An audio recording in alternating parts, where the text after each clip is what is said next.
Hello. I like Steven Universe. I was never a part of the community, I never waited for episodes to drop. Nope. Just 1 year ago I decided to watch it because one of my friends liked it, and I was surprised because my only prior experience to the show was videos that were criticizing it.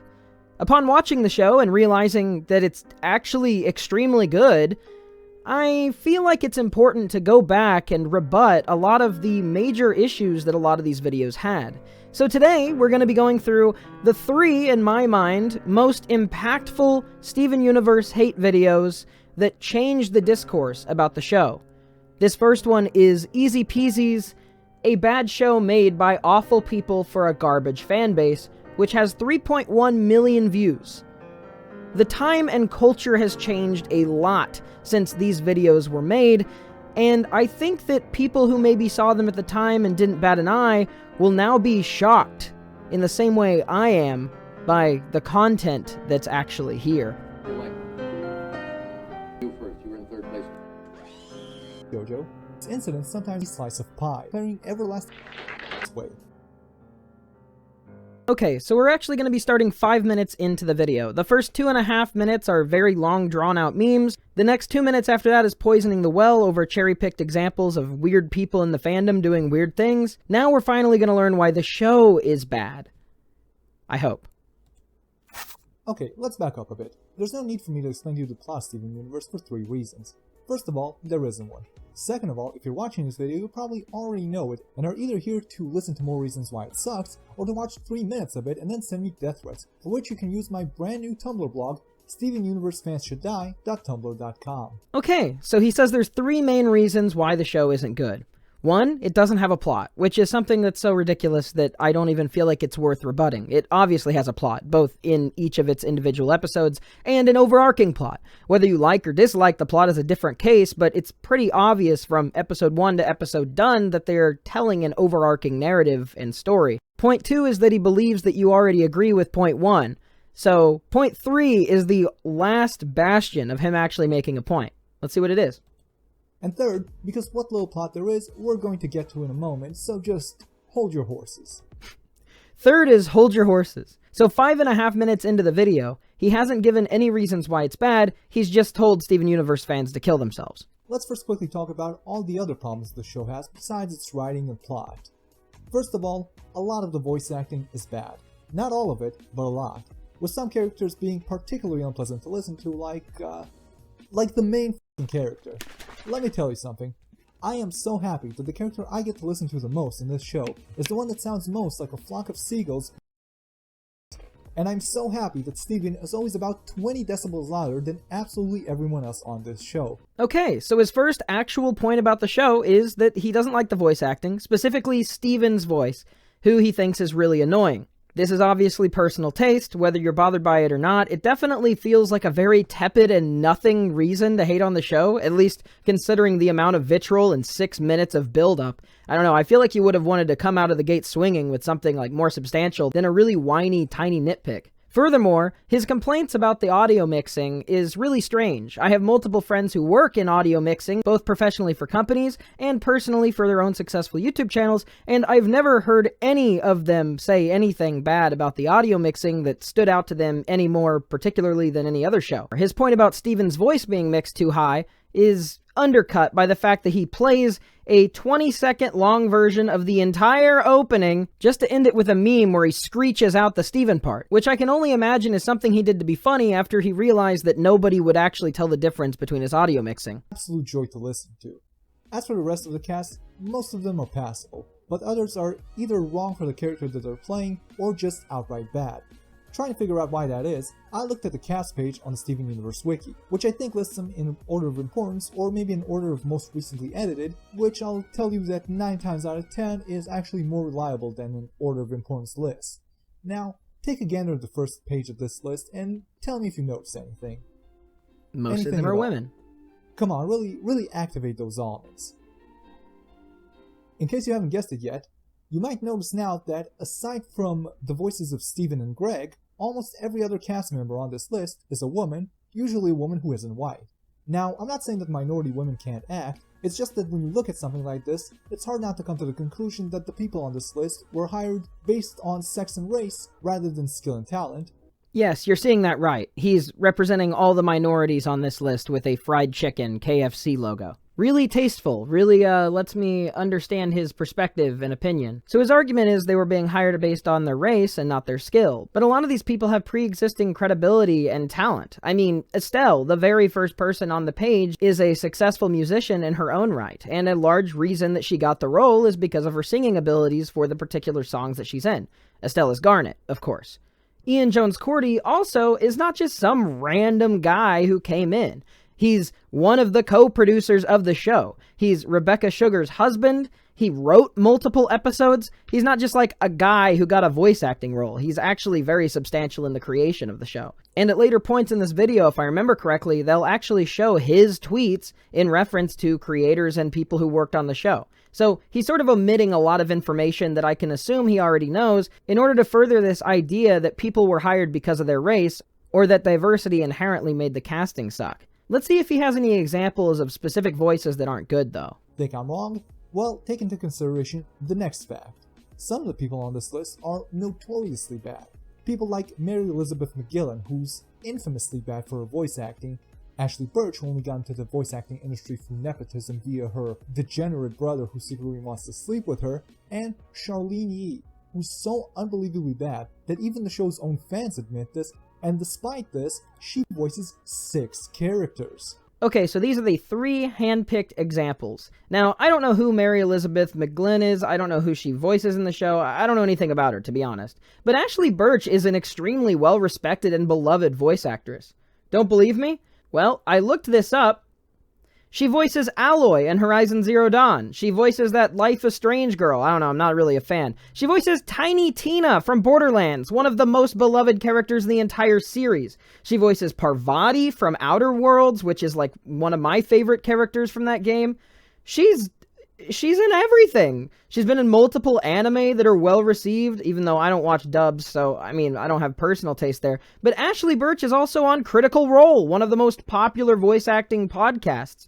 Ashley Birch is like not just in it because of nepotism, and also most people seem to love her. It's a weird thing to cherry pick. If this is one of your worst examples, it definitely doesn't really bode well for your next argument. Another thing is, here you can see that his example of another voice actress, who the fans themselves even dislike, he got a screenshot from what I presume is Reddit, showing a post that has 0 upvotes. That means, at minimum, nobody agreed with the person who made this post, but if you look, it says 21 comments as well. So that means that most likely a bunch of people are arguing with the OP on this post. So their idea of even the fans agree that she's not very good is a singular Reddit post with 0 people agreeing with it and multiple people arguing against it. One person who considered themselves a fan of the show didn't like the voice of this actress. Okay, so terrible point. Shameful. Embarrassing. Other people on this show are awful voice actors specifically because of the fact that they aren't voice actors at all. Estelle, on the other hand, who's also a singer and not a voice actress, well, she voices one of the main characters. So earlier he's going to avoid the fact that she's an established musician, but now he's going to use the reason that she's an established musician as a reason why she's not good at voice acting. It seems a little bit inconsistent and something he should probably address if he was doing it on purpose. But no, instead he decides to clip out a specific picture of her, take out a picture of her teeth, and use that, which I can only see as some vague way of being racist considering stereotypes about black people and the fact that he already represented her with a fried chicken bucket earlier. Even more interestingly than that is the fact that the first 2 men on this list... The first 2 men on this list, in parentheses, not including all T-slurs. Wow. Great. He's very mask off. But this is the video that got 3.1 million views. We are 8 minutes into it, and all he's done is make vague racist comments, railed against diversity hires, and said the T-slur. No actual points about the story or characters or plot or anything. 8 minutes in. 3.1 million views. After the voices of Steven and his dad are just guys who work at the show's office, doing multiple voices. So again, even though earlier he omitted the fact that Ian Jones-Cordy is actually a primary writer and big influence on the show, now he's mentioning it as another reason that he's not as good. Another thing is, this Lamar Adams down here, listen, I don't know all of the characters, but I know for a fact that at least 2 of the other major male characters in the show, one of which being Lars, isn't being represented or shown on either of these pages, and to my knowledge, they're one-off character roles. Both of them not being voice actors, and one of them just dating Rebecca Sugar. Next we have the art. Now, I was planning to talk about how ugly it is, mostly focusing on hideous character design, awful fight choreography. He really likes peaking the audio as much as possible. This really is 2016 era humor. Isn't it funny when loud sound? It's like he expects everybody to be 2 years old. My plan was to take one of the show's most popular moments, the spaceship fight between Jasper and Garnet, assuming it would have a little more effort put into it, then focus specifically on Garnet's face. The show only ever maintains a sort of basic rudimentary resemblance to itself at any given moment, and that despite drawing this character about 6 million times, the people who make the show still haven't figured out how to draw her face the same way from different angles, or even from the same angle several seconds apart. All the clips of the fight that he's showing there don't look bad or subpar compared to any other animated show coming out at that time on Cartoon Network. Especially if you look at the early seasons of Adventure Time, like season 1 and 2 of Adventure Time versus season 1 of Steven Universe, the animation quality is not by any means much different. And I would say a lot of the fight choreography here with Garnet, if things are very, very slightly off model, I can't tell in the moment. And another major thing about animation is squash and stretch. You don't expect things to stay on a perfect rig. What, do you want it to look like Family Guy? Do you want them to just go in with a pre-rendered asset and move it digitally? I feel like this more freeform look, at least for the cherry-picked example he gave, which isn't very good, is not bad by any means. Turns out the reason the animation in Steven Universe is so unbelievably bad is because the Steven Universe crew sends off poorly drawn storyboard art to whatever Korean sweatshop animates this with absolutely no instructions. So this is another fun thing where you can clearly see that he's putting this in here, probably because he assumes his audience thinks everywhere outside of America is a third world country. Korea is a first world country. An extremely hardworking, well-developed nation with companies that fund billion-dollar industries in their own right. They do have wage issues and worker rights violations, just like pretty much every other country under capitalism, but acting like they're some, Korean sweatshop is using some pretty clear Orientalism to sort of paint this generalized racist picture of Asian countries outside of America. Another thing is, there's been a working relationship between Korean and Japanese studios on American cartoons for at least the last 40 years. In fact, if you're wondering about other cartoons that use Korean studios to do a lot of their animating, look at Avatar: The Last Airbender. Are you gonna sit there and argue that, oh yeah, no, Avatar: The Last Airbender looks like crap, they sent it to this Korean sweatshop? Obviously not. This is something that's fairly industry standard for better or for worse. It doesn't make Steven Universe that unique when it comes to at least this aspect of it being sent to Korea, but he's relying on you not knowing that. And because the entire production has absolutely no standards whatsoever, they can't be asked to fix this by actually drawing better storyboards. Literally saying in one interview that basically, as long as you can sort of tell what character you're looking at, it's good enough for them even if they don't even have a consistent height. Usually maintaining consistency in the show is the work of the animation director. So here I'm actually going to give to another video that probably has a pretty similar name to this video once it's done, in defense of Steven Universe, ... I'll link it above. It's like a 10-minute TikTok-y type of video. He actually talks about some rebuttals to this whole animation argument, which we're going to be seeing multiple times through the next few videos. I find this argument not very compelling for a lot of very obvious reasons for anybody who actually works in the animation industry, and most animators have also mentioned how silly this is in a lot of ways. That being said, I'm going to defer to that video because I think it summarizes the point pretty quickly. Lastly, and I know this is a petty gripe, but for a show with so much music in it, very little of it is actually good. Aside from very little of it is very good. Okay, I just want you to do a thought experiment. Name any other Western cartoon show that is so well beloved and well renowned for its countless amount of good songs that people really listen to, like actively, on Spotify, that people have won awards for, that people have released multiple albums from. Even most of the biggest Steven Universe haters or people who didn't care about the show very much can acknowledge that there is a level of artistic intent here, specifically in the music. People like the music. I do personally think that a lot of Season 1's music is pretty forgettable, but it picks up so hard in the later parts of the series. I can at least remember most of the songs from Steven Universe. I rewatched Adventure Time, and as much as I love that show to death, and will probably be mentioning it multiple times throughout the rest of this video, most of the songs from Adventure Time are not that memorable, and most of the ones that are were also written by Rebecca Sugar. And that's not accounting for the fact that Adventure Time has twice as many episodes. Maybe 3 or 4 songs that have any actual production value behind them. The rest are just single tunes, played by Rebecca Sugar herself using her little banjo, despite the fact she can't really play, and despite the fact that... Okay, so this is false as well. I mean, anybody who's seen the show or listened to the music knows that, like, almost none of the music, in fact, I can't think of a song off the top of my head that uses a banjo. On top of that, they say that they're not very good at playing.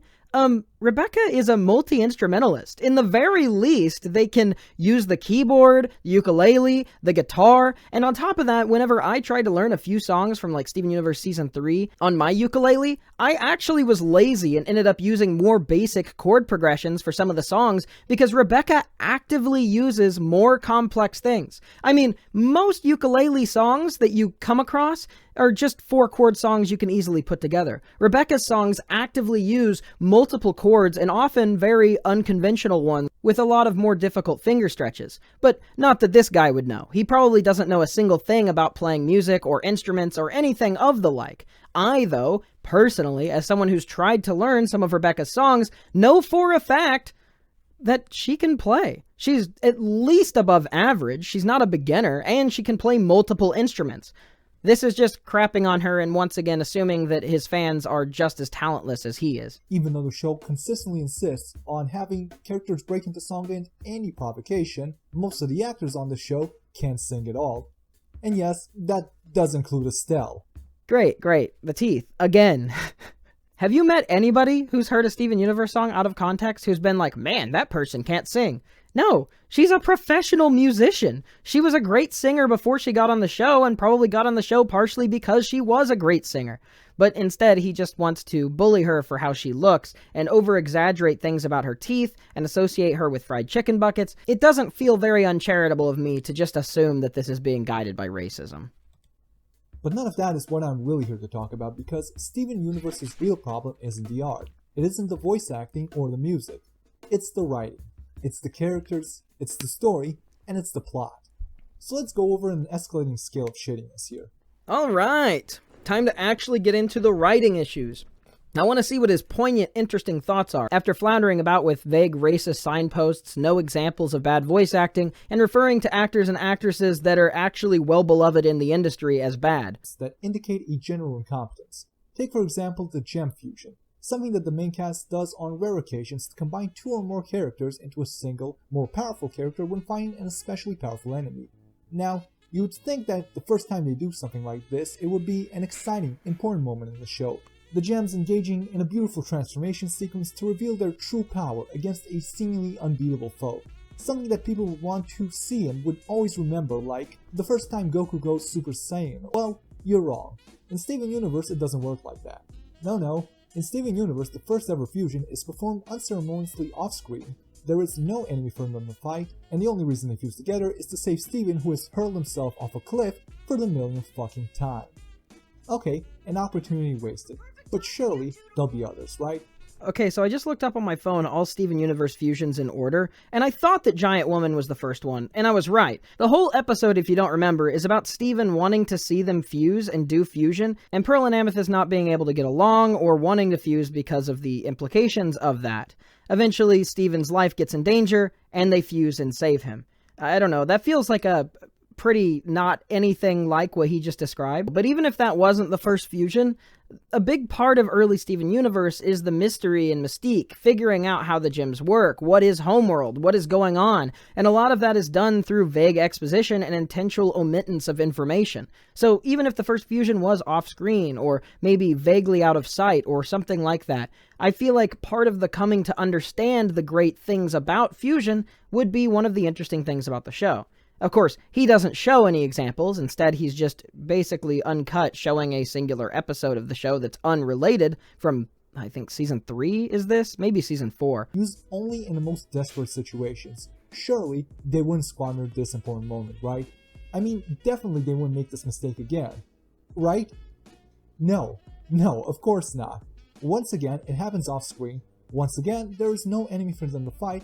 And once again, the only reason they did this is because they all wanted to meet Steven's friend's parents and couldn't decide which one of them should get to go. Okay, so this is a really weird thing to complain about, because Steven Universe is a show that is about compassion, coming together, and understanding and standing for the people who you love and care about. It's a defense of people's ability to live their own lives freely and how they want to.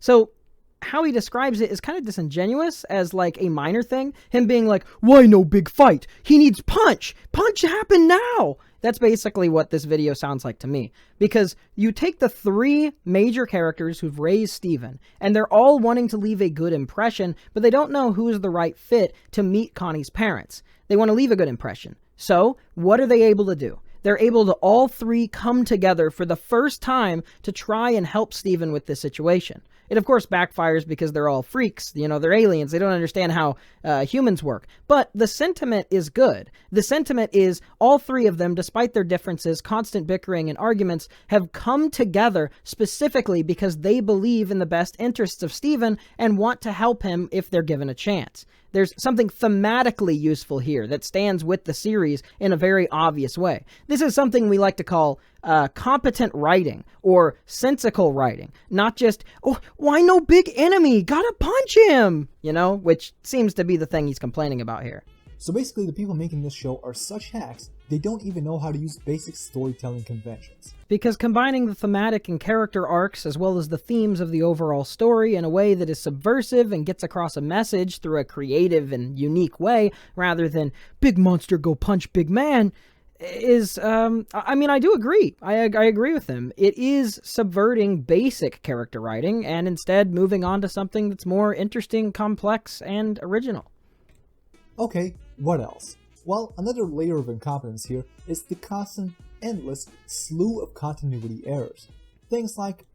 Before we get into this, we're going to do a speed round. I want you to keep in mind, he's saying endless continuity errors. Now listen to all of the things that he considers continuity errors, and keep in mind how many of these are obviously explained within the show themselves, and also aren't continuity errors by any stretch of the word. Beyond that, keep in mind how many of these are extremely pedantic, and I imagine somewhat self-aware, goofy nitpicks. Why does every gem fusion in the show that is made of 2 kinds of gems have 4 arms, but Garin only has 2? So this is the second example of him coming out of the gate and hitting with the weakest possible thing. I don't know. Nothing about the amount of arms that gem fusions have was ever established to be important to character designs or something that was vital in any sort of narrative or character way. The designs of the gems are varied in all sorts of different ways, all sorts of different colors and combinations, and yeah, this isn't an inconsistency either. Why exactly was Rose Quartz finding Homeworld? This is a multi-part question. I mean, understanding the mindset of Rose Quartz is something that is actively dealt with and reframed multiple times through the story, but generally speaking, she was undermined by the other diamonds and felt like she wasn't taken seriously despite being one of them, and then she realized that other cultures and species were also not being taken seriously in the same way she was. She saw some of herself in the people that she was sent to subjugate and ended up siding with them against the cruelty and murder that they were supporting. If she believed all life is precious, why didn't the gems raise Steven to be a vegetarian? So this is obviously goofy. I feel like he's probably saying this just because he thinks that some abstract Steven Universe fan from 2016 would be upset by this. So he's assuming, what I think, The last answer you gave was she thinks all life is precious. It doesn't mean necessarily that they believe the same thing as Rose Quartz for why they're fighting against it. They were also fighting for their own personal reasons, especially whenever it comes down to it. They don't even know much about humans. They just know humans tend to eat meat. Why aren't the gems vegetarian? Why aren't the gems vegetarian? The gems don't eat! I mean, Amethyst puts things into her body because she likes the feeling of it, but it's stated explicitly multiple times that the gems don't have those sorts of systems. They don't have those organs. They don't need food to survive or sustain themselves. It's a purely tactile experience. So, I mean, I guess they are vegetarian? This is just an obvious case of them not having actually seen the show. Why are all the gems female?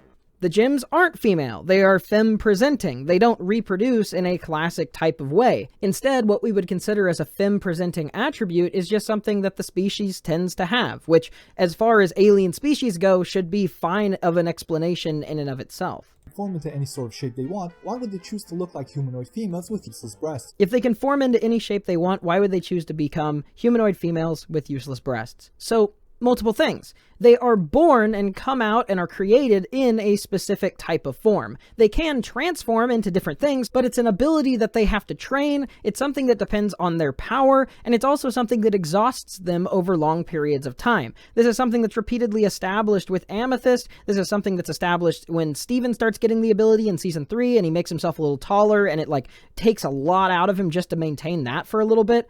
These are things that are explained very clearly and explicitly in the show that I think if you took any random kid off the street and showed them the episode where one of this thing happens, they would be able to tell you the answer for why. And also, why would they choose to look like humanoid females with useless breasts? Once again, we don't know that they actually have breasts. Almost none of them have any type of cleavage to speak of, no matter what the angle or position or drawing is. They have a slight bump outwards that invokes a femme-presenting idea, but that more so has to do with the character design.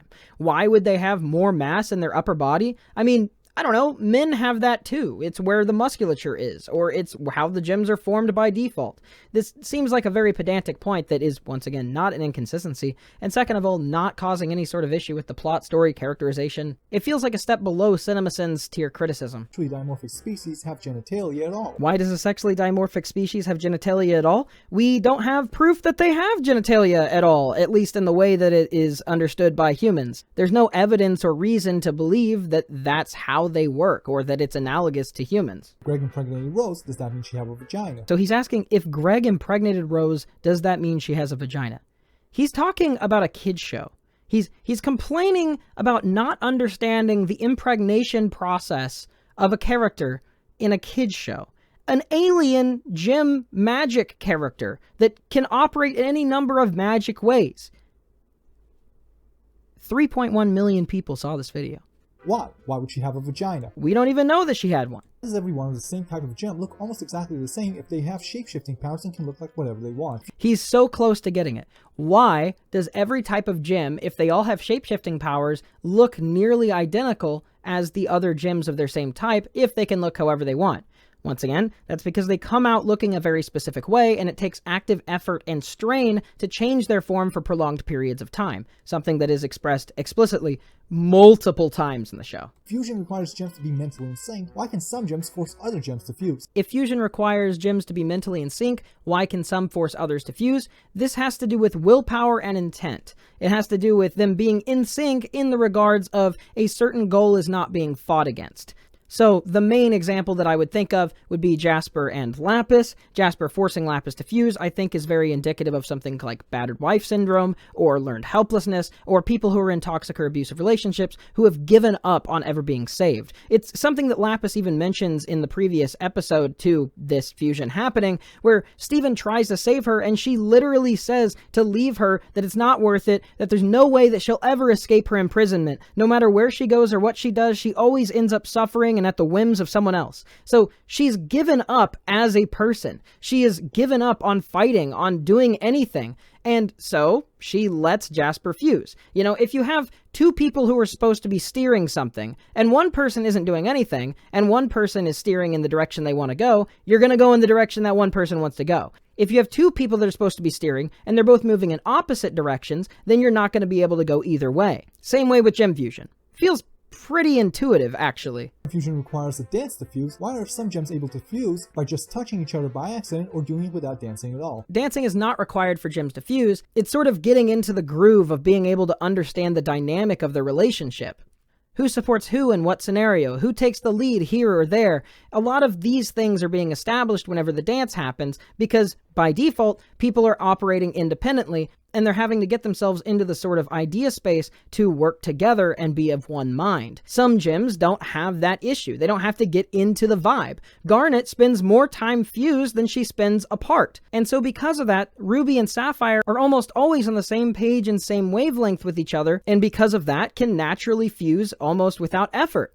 He's taking the dance as this extremely rigid and specific ritual, when in actuality it's a way of presenting thematic ideas of relationships in physical and real ways. So obviously it's not going to be a rigid structure, it's going to be something that's used as a tool to demonstrate character arcs and growth and ideas. You know, like character writing, like complex creative decisions that aren't just big monster go big punchy man. Steven confused with Connie, why couldn't Greg fuse with Rose? If Steven confused with Connie, why couldn't Greg fuse with Rose? Well, because Steven is half human and half gem. I mean, even then the gems are surprised he's able to do it, but that's the reason. Because the human part of him is able to fuse with the human part of Connie, and the gem part of him is able to fuse with the gem part of the gems. That's the whole reason why he's special and unique. He's the first combination of these two separate whole worlds. In the case of Rose and Greg, one of them is 100% human and one of them is 100% gem. Steven doesn't have this issue. Why do they all speak English? Why do they all speak English?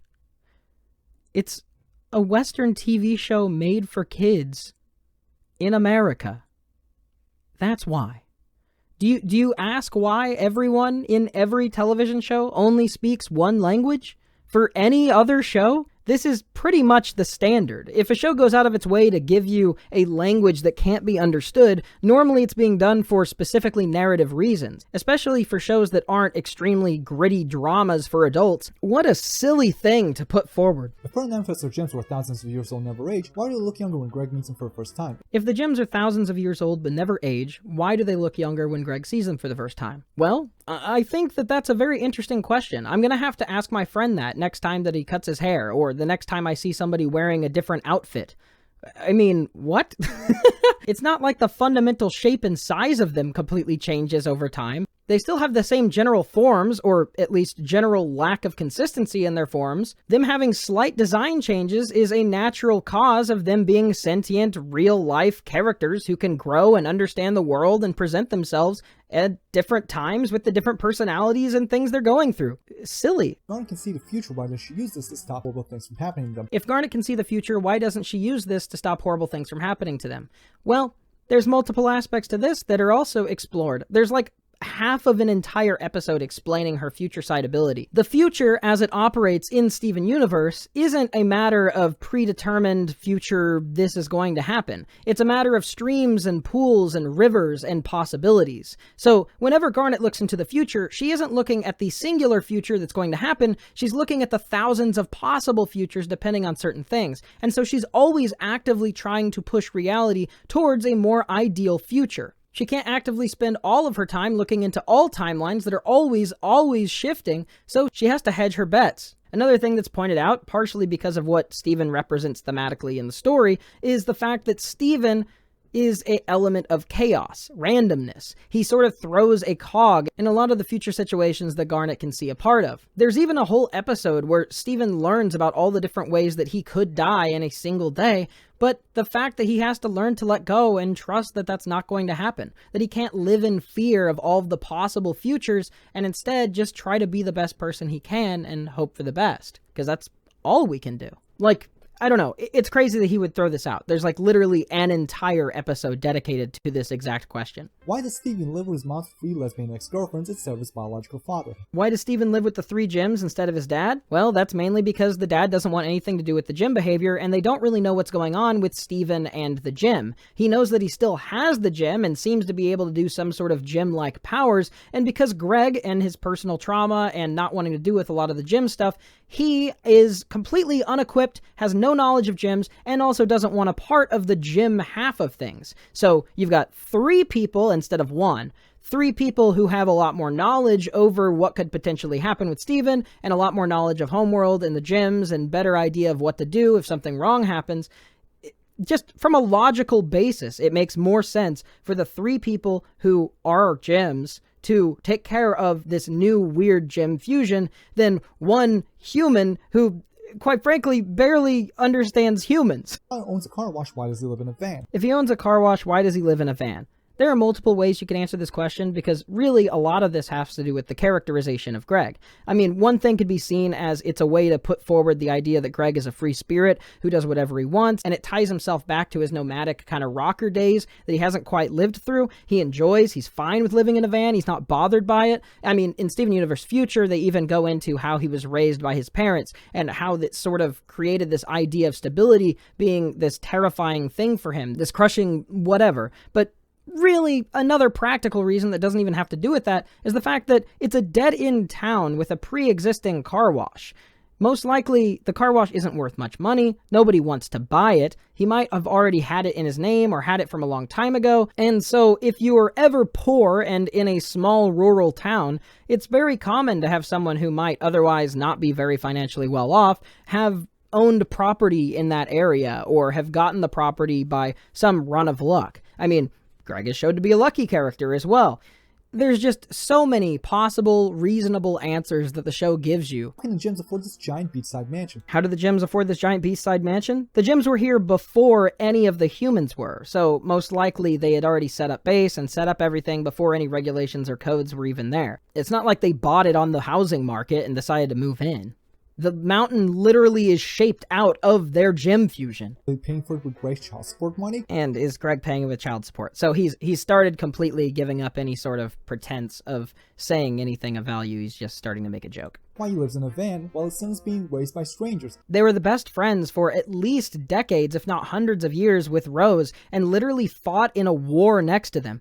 Beside that, he also knew them personally and had multiple times of hanging out with them. I mean, there's a whole episode that has to deal with Amethyst and Greg's relationship, and how they got on the fritz and how they got on the out and outs. There's a reason that Pearl and Greg don't get along, and that's because Pearl was in love with Rose, but Rose fell in love with Greg. They aren't strangers. What? In Steven Universe biased against men. Is the court system in Steven Universe biased against men? I don't think there was any legal proceeding involved. From his father while giving custody to three neglectful, irresponsible, illegal alien feminists who live off his father's child support money while the kid they're supposed to be taken care of. They take him to dangerous missions, don't let him go to school, and allow him to become a morbidly obese, emotionally unstable crossdresser as his real dad cries himself to sleep every night in his van, just like my uncle, who didn't touch those kids, and who, despite the supposed video evidence, couldn't have been guilty because he doesn't even own a gimp mask, and like I tried to explain to that cunt judge... It devolves into a joke, but I know it's been a while.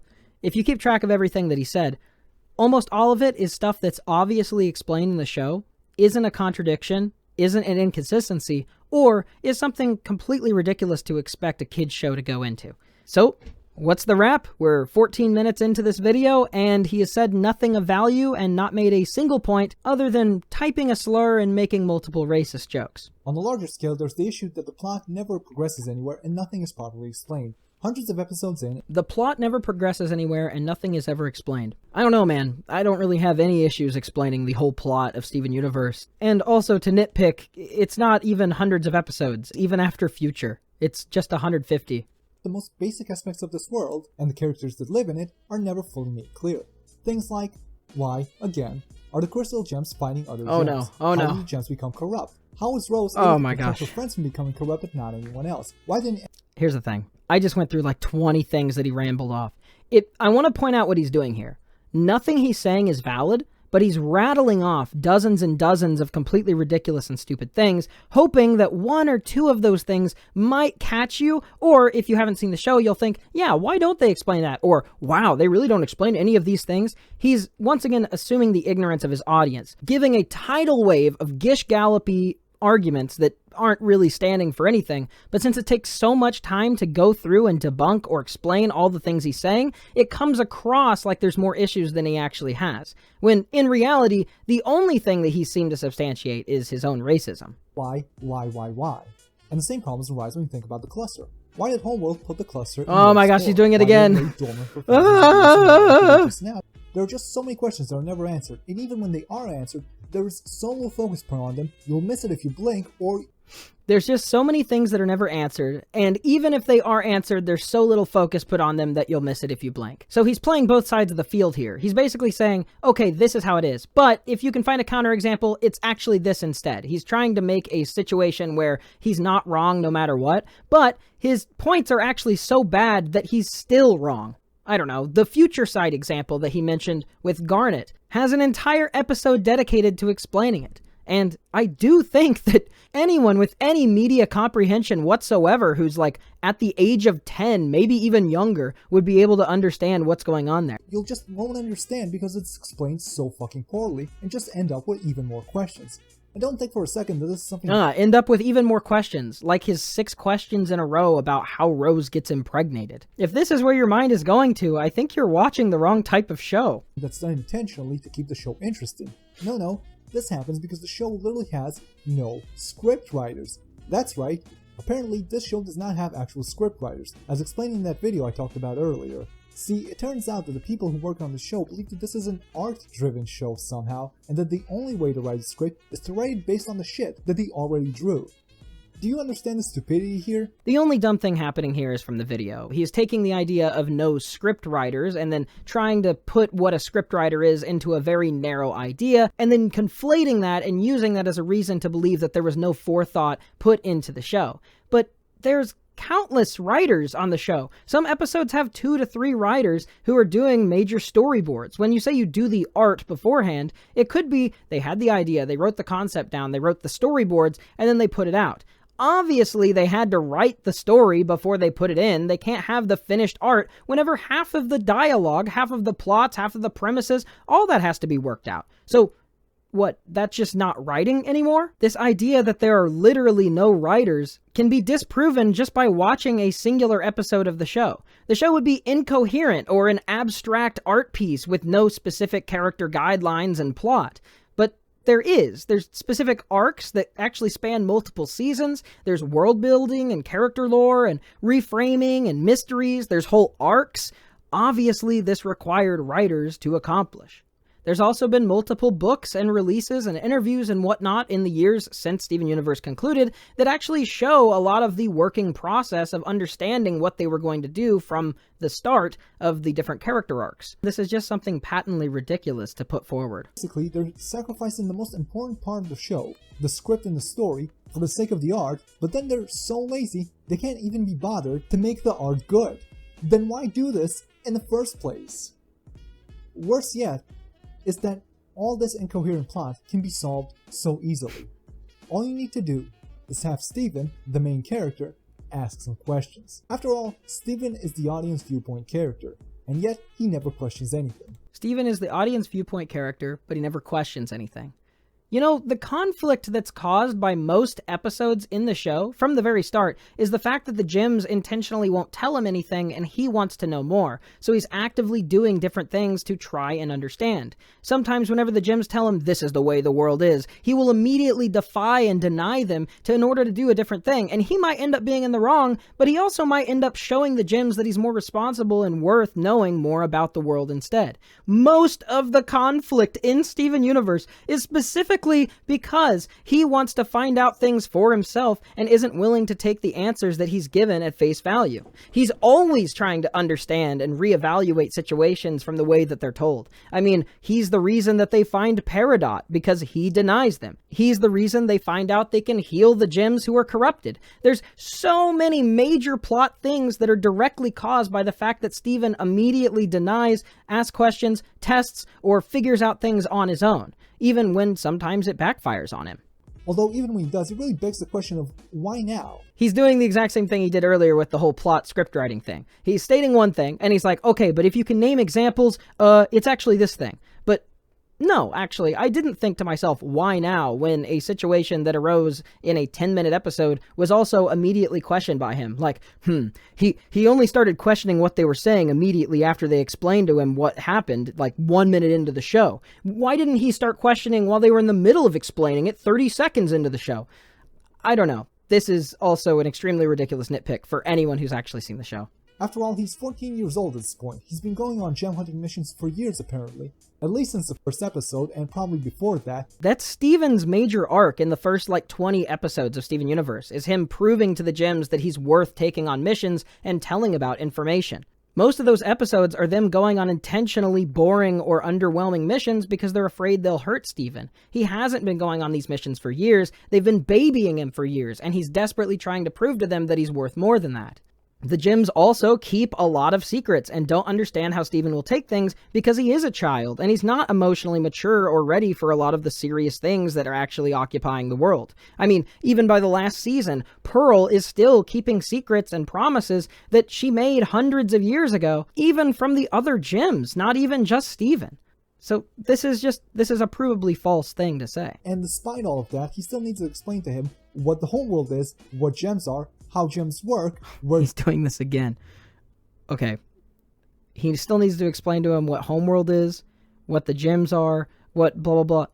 Once again, they've actively not told him anything they deem to not be necessary, and part of the big conflict in the start of the show is that they deem almost no information necessary. The way that he learns about things is actually pretty natural, considering it feels like he has to earn the discoveries or find them completely on his own, because nobody's willing to tell him. Nobody's willing to trust him and explain to him what's going on. This is a intentional ignorance of the show that demonstrates either he has literally no IQ and completely was baked out of his mind when he watched the show, or he's never seen a single episode, he just hates it because diversity, and he's assuming that the people who watch this video, 3.1 million, also haven't actually seen the show. And why they're fighting the whole world. And still, even after it's explained to them, it's still not really clear. I think it's pretty clear why the gems are fighting Homeworld. The fact that fusion isn't allowed and Garnet herself is a constant fusion, but it's a fusion of two different types, that's something that's banned on Homeworld. I mean, Garnet's entire existence isn't allowed on Homeworld. I feel like that's a pretty hard to not understand reason, just for her. Now, don't get me wrong. I don't hate everything about the writing in Steven Universe.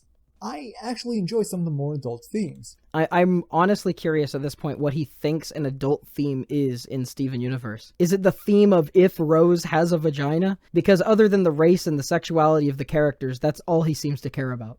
But then again, I'm an adult. The show's official target audience, on the other hand, is 8 to 12. And here's the biggest problem, because when you insert your views into something directed at people old enough to think for themselves, it's called entertainment. But when you do it with a show directed at children who are not able to think for themselves, it's called propaganda. Okay, so I don't disagree with that necessarily.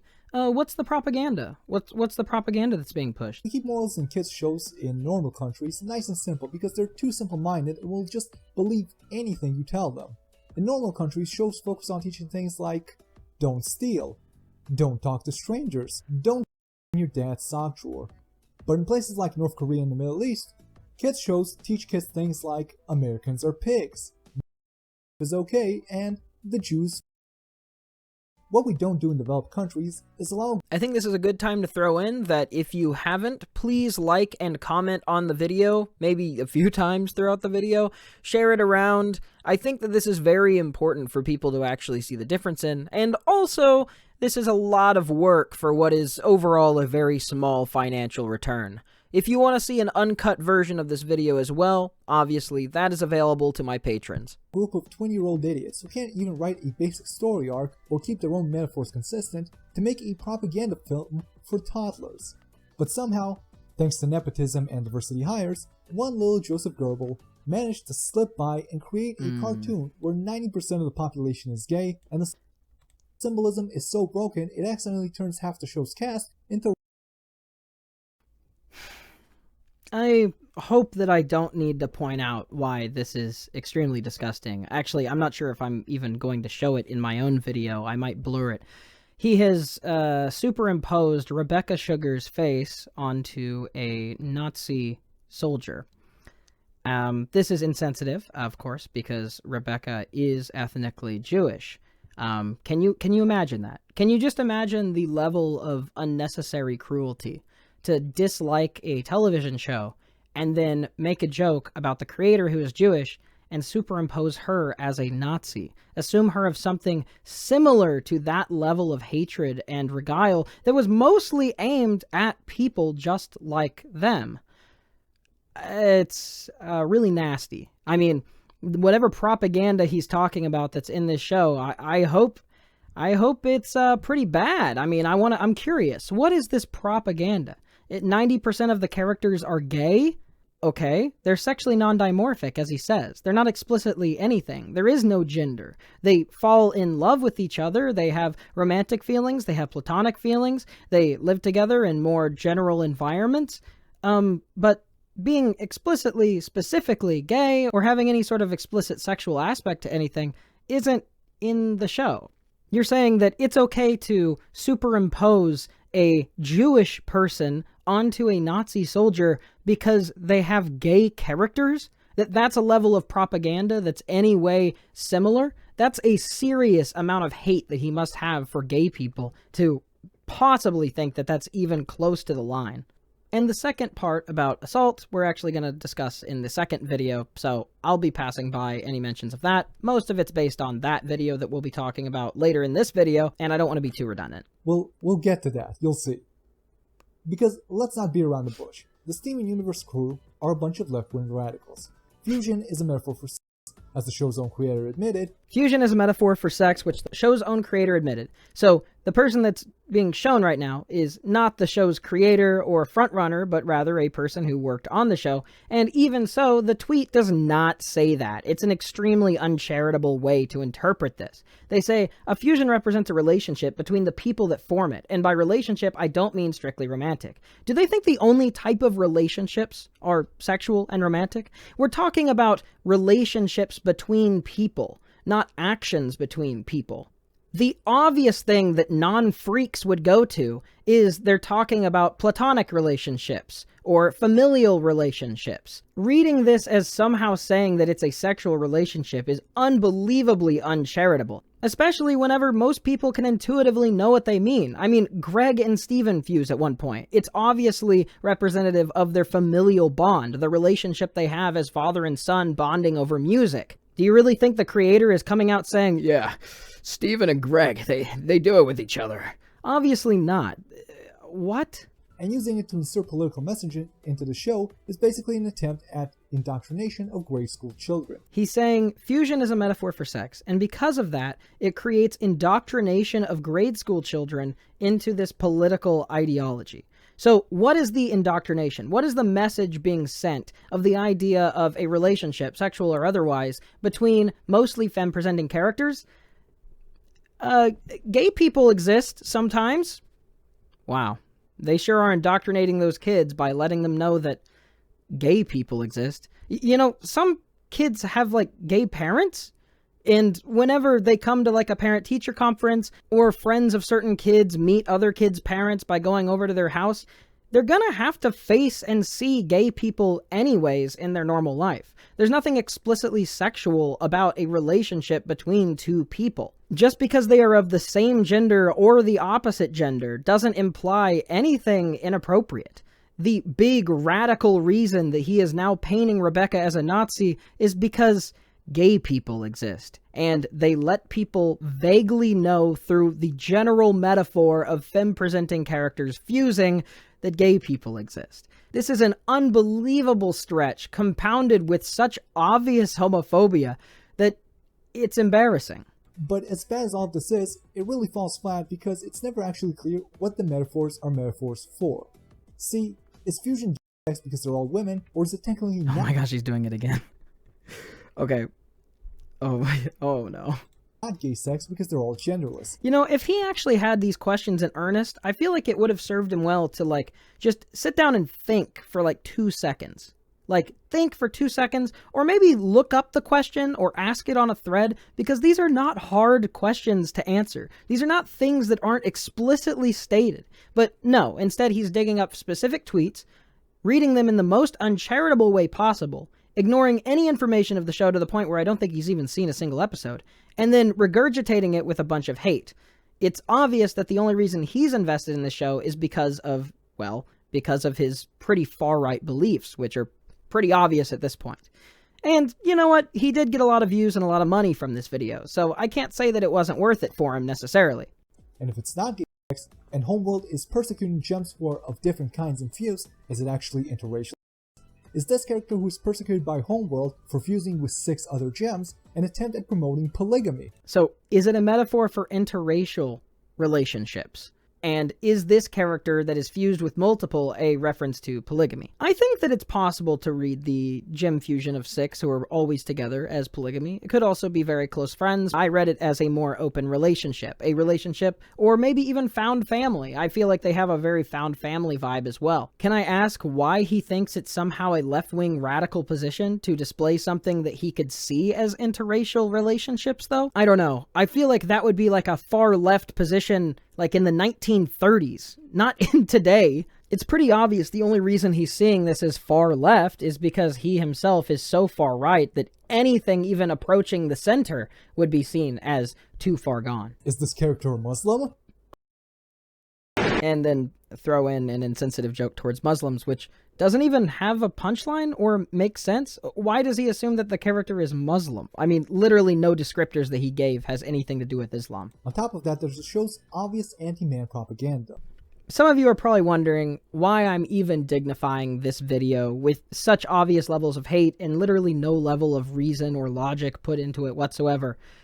This video, I have to remind you, has 3.1 million views. It was one of the most major videos on the website that completely shifted the internet discourse around Steven Universe. Which, yes, is extremely embarrassing because of how terrible this video is. But this video, as well as the 2 videos we're going to see, we really need to go through. We haven't seen a proper debunking of these videos, and they need to be exposed and shined into the light for the ridiculous things they are. That's why this is a defense of Steven Universe. I'm not worrying about making my own arguments in positive, although I actually do have my own video that I'm writing and working on that'll be hopefully out eventually. This is important because it's important to show not just why it's good in my other video, but to also show why the people's reasons for disliking it were completely invalid, or beyond that, really gross and embarrassing. Also, at least for me, I find debunking these horrible people kind of entertaining. Like, I'm kind of excited. Like, what's his big point on anti-man propaganda? Let's go. No one cares when men are abused. Men who oh, are this is abused so by fun. women. So, this is something that I think I can offer that maybe a lot of other people wouldn't if they were to go to this in the modern day. This is an old video at this point, but this video is actually subtly virtue signaling to another group of people. So most of you probably don't know who this guy on the screen being edited together into this meme is, but this is Steve Shives. Back in the early anti-feminist YouTube era, before it turned anti-feminist, they were atheist YouTubers who would debunk Christian arguments in the same sort of way they went along with their anti-feminist content. They would make obvious logical points that didn't really require any research, but were intuitively, at least in the culture and time, relevant. However, there began to be a split in the atheist movement as that became less popular and more anti-SJW content began to get more views. A large portion of those atheist channels then shifted to become anti-SJW content, but some of those people, being, atheists, were understandably at least a little bit left-wing. So Steve Shives was one of those people. Originally an atheist channel turned into a pro-SJW channel that was then dragged into the mud kicking and screaming as all of the anti-feminist channels basically ganged up and tormented them for multiple years. Now, I don't actually remember anything about his content. I remember not liking it back in the day, but that's because I was a stupid child who fell for a lot of these people's rhetoric. He might be a perfectly fine guy, he might be cringe, I might disagree with everything. The point of me mentioning this is, though, specifically, this video is being aimed at a very particular type of person. And it's the type of person who would see, oh, he's making fun of Steve Shives. That means that he knows about all the anti-feminist stuff. That means that he already knows about all these other built-in lore of multiple years. You basically get a sense of camaraderie because he's sort of dog-whistling to the audience. Not that he needs to. I mean, he's already been guns a-blazing so far. But it's just another interesting thing that I think a lot of people in the modern day, if they watch this video, wouldn't really catch. They'd be like, who is this guy? So here he's being edited out of context to say the opposite of what he actually believes. Have it coming. We shouldn't care about it. It's not a problem. And if you get your kicked by a girl, or if you feel intimidated by a girl, or if a woman is able to put you in some sort of a vulnerable position, that means you're less of a man, and you ought to be ashamed of that. Men who are abused by women don't count, and we shouldn't worry about that. But I never could say no to. So he's being edited into saying what the anti-feminist channels would pretend he was saying as a bit of a meme, a bit of an own.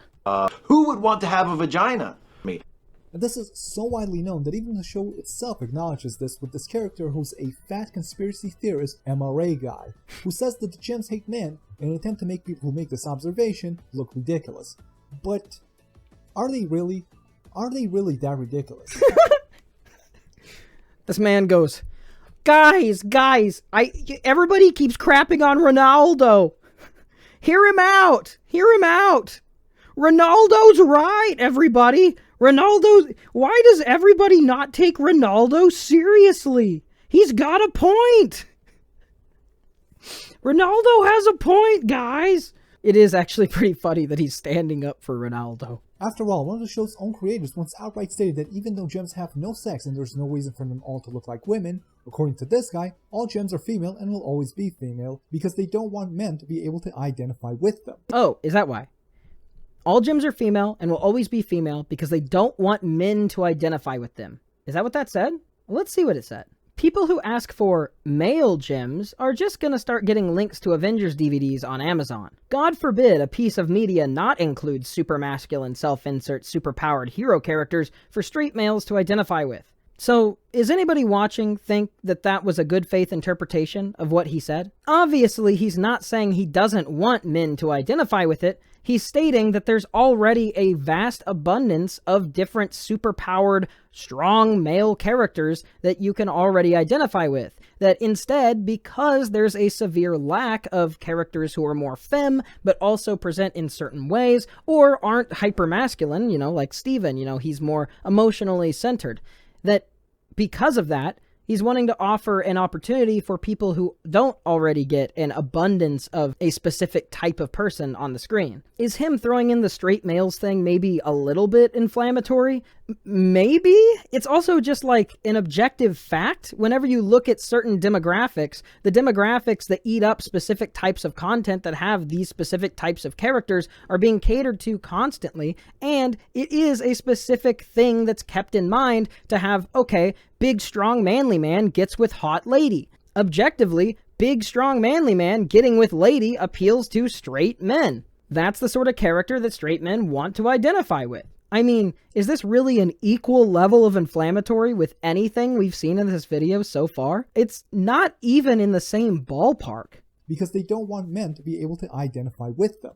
And also, there's nothing saying that men can't identify with a lot of the characters. I mean, the main character is still a guy. He's just not hyper-masculine and super muscular. He's just more shy. He's just got a different personality type. And I mean, if you look at the relationship between Connie and him, they like each other, they get together, they kiss. It's still a guy who is interested in women who's the main character. Which seems like not only an ideological decision, but also an intentional attempt to engage us in good old workplace gender discrimination.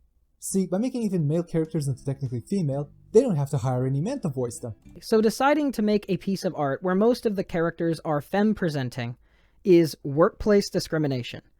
I want you to take the logical argument, because even though he's obviously not for free speech or anything like that, I think a lot of the people who would be sympathetic to some of the things in this video might be more in that sort of crowd, at least self-identified. Think about how anti-free speech and anti-art of a take that truly is. It's workplace discrimination for an artist to choose what characters they have in their own piece of art. That seems ridiculous. It seems only to be a point if you assume that they are being hypocrites, which he hasn't substantiated. If anything, the creators, once again, like they said in the tweet, are trying to level the playing field because there's a severe disproportionality of the type of voices and people who get seen in different shows. Having a big meal with a lot of people on the table and then giving your table scraps and leftovers to people who didn't get to eat isn't somehow discriminating against the people who are already eating at the table. And when they do have to hire men and have no choice, they just hire co-workers, friends, relatives, and people with the same ideology. Co-workers, friends, family, and people with the same ideology. So I want to mention, once again, the voice actor for Lars isn't shown here. The voice actor for multiple other male characters isn't listed here. I don't know who the guy on the left is, to be perfectly honest, but Ian Jones-Cordy is not just a friend, he is a co-creator of the show who wrote multiple episodes. Rebecca's brother is not a background artist, he's the guy who does the background art. He's the background artist that's credited. He's the one who does all of these beautiful, crazy vistas that are often put in the background that I think most people generally agree is very nice looking in Steven Universe. Good color composition. I'm not sure what characters he voices exactly. And earlier, remember he said men, not including T-slur? Well, this time he decided, I don't know, maybe because we're farther into the video, that he is going to include her in the men listed because transphobia, woohoo! And of course he puts the T-slur on his video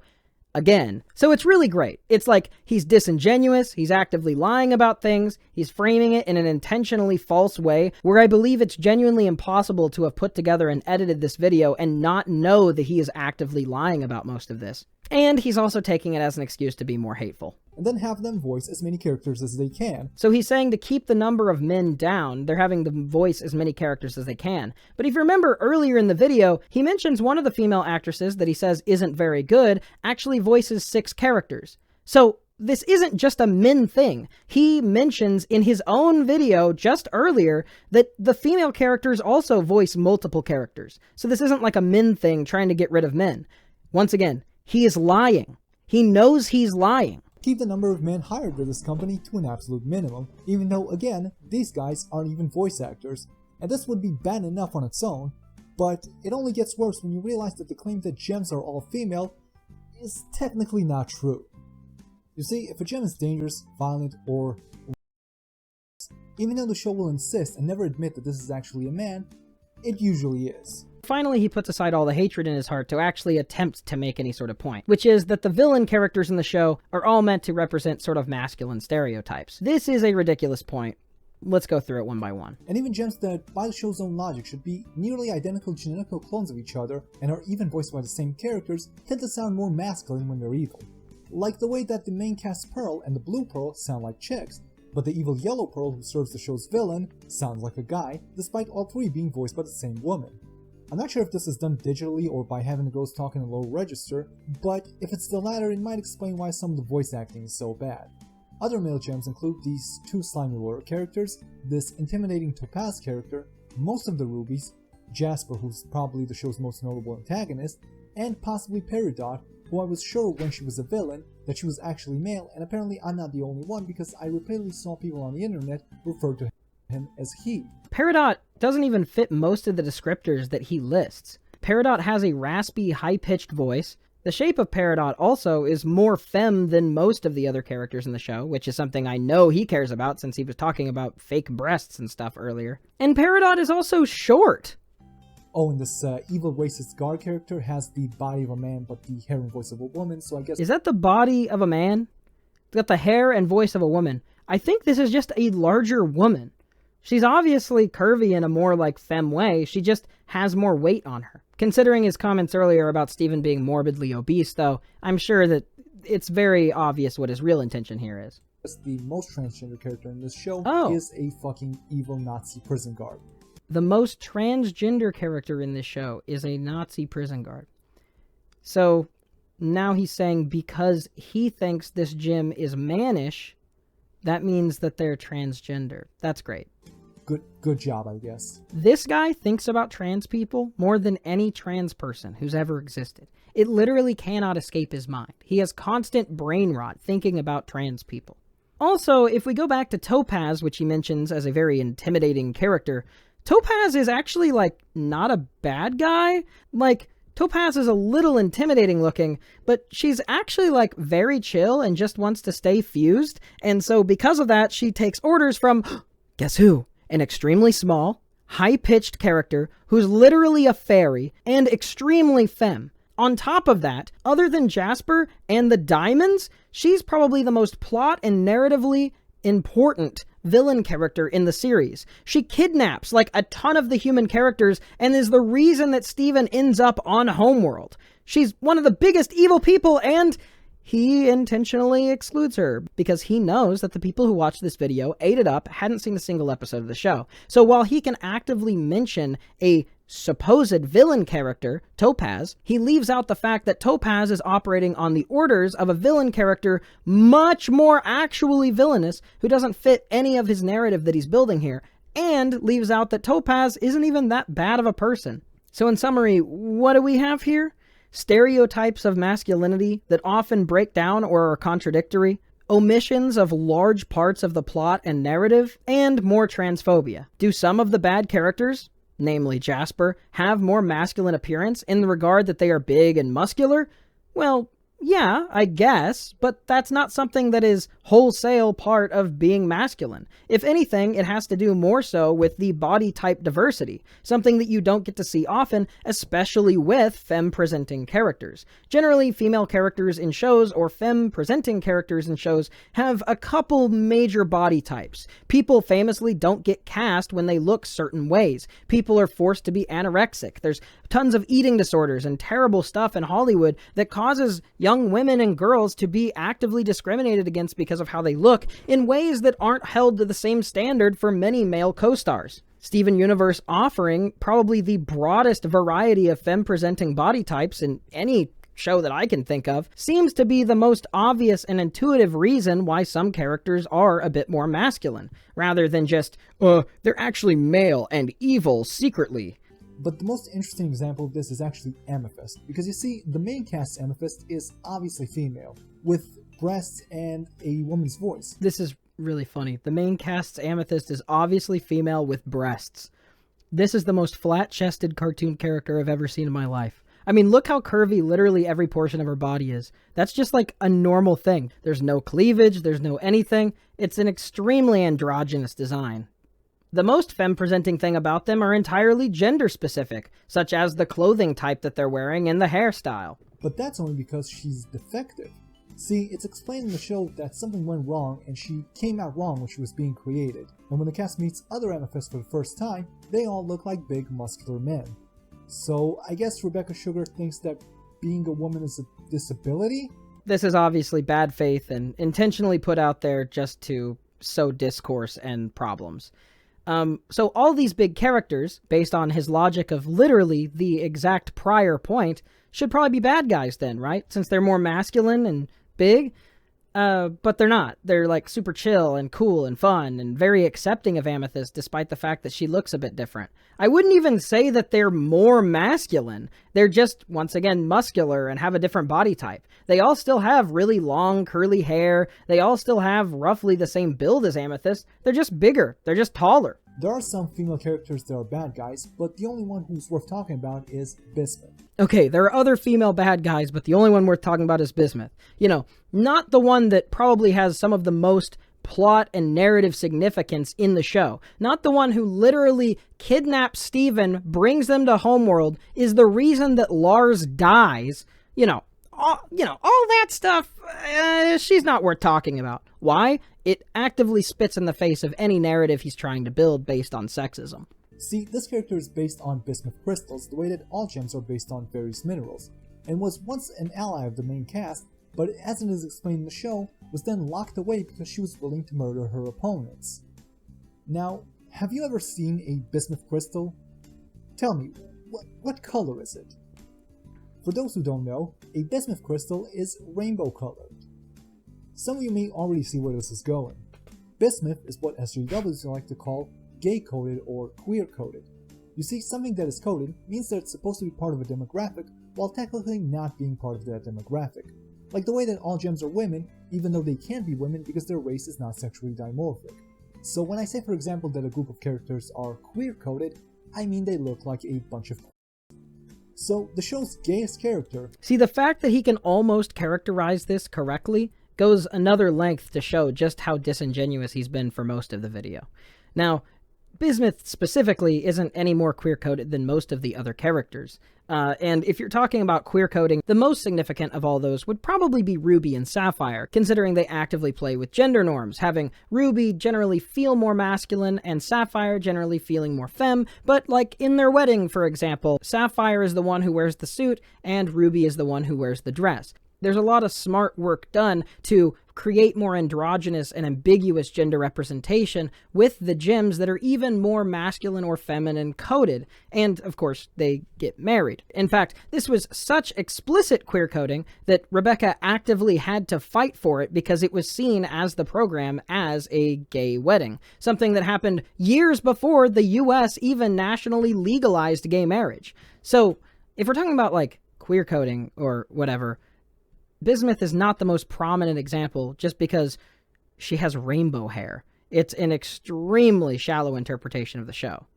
One that is so gay, she literally has rainbows for hair and other rainbows grafted onto her body, is a murderous, violent psychopath. Bravo. Bismuth isn't a murderous, violent psychopath. She's just someone who's willing to resort to violence in order to see her cause acted through. Is she wrong for this? Is she right for this? There's people who have a lot of different criticisms about it, and I'll address it positively in my own Steven Universe video that's not responding to these points. But just keep in mind my response to this upcoming Bismuth segment. This isn't going to be a defense or rebuttal of all arguments against Bismuth. This is merely going to be rebutting what they are saying in their video. So she has rainbow hair, you know that, but as you might have noticed, I haven't shown her to you yet. So let's play a little game. Tell me, what do you think a female alien character that's supposed to be a representation of lesbians would look like? I'll give you a moment. Just really think about it. Okay, got a picture in your mind? Have you visualized it? Okay, well, if you answered she looks like a giant bull-like gorilla, you're correct. Incidentally, this is something disingenuous he's doing to sneak in a little bit more racism, but listen to the way that he intentionally characterizes Bismuth throughout this. He actually ends up mentioning, not long from now, that most people see her actually as an allegory for black civil rights activism, maybe along the lines of like a Malcolm X. And so he knows for a fact that people see this as a race allegory. So how is he choosing to describe her? Of course, he calls her a gorilla and some other things. I'll let you listen. The entire Steven Universe fanbase got mad at in what was probably their biggest shitstorm ever over a single episode. Now, you might think that they're angry at her for looking and sounding like Harambe, but you'd be wrong because even the Steven Universe fanbase realizes that this is an accurate depiction of a lesbian. No, they were angry because this character murders people she disagrees with, but not for reasons you think. No, not because the show paints lesbians as dangerous and violent. No, they're angry because the moral of the episode was that murdering people you don't agree with is wrong. There is an alternative theory that Bismuth is actually supposed to be black-coded rather than gay-coded, but that doesn't make things much better either, considering that, again, she looks like a giant gorilla. And if you think she's black, then that sort of sets up a bit of a sort of scary trend here. After all, when Garnet and Amethyst, who are both considered black by the fanbase, fused together, the result was also a big, dangerous, violent gorilla who is voiced, no joke, by Nicki Minaj. There is a lot to be said about proper representation and coding, but he formulates the argument so bad that I'm actually going to put this off until it comes up again in the Lily Orchard video. The Lily Orchard video makes more specific arguments that can be argued against, and I think also this is a bit more of a nuanced topic than, quite frankly, this person's video deserves. And in a more recent incident, the Steven Universe crew published an art book with some unused character drawings, one of which looked like a gorilla and had a little description note that says that it couldn't read. Now you might be thinking, but easy, that doesn't mean that they're racist, that means that you're racist, because you're the one who sees a giant gorilla who can't read and thinks it's a black person. If anything, that makes you a shut the fuck up, she's wearing blackface. Look at this shit, it's a gorilla in blackface that can't read.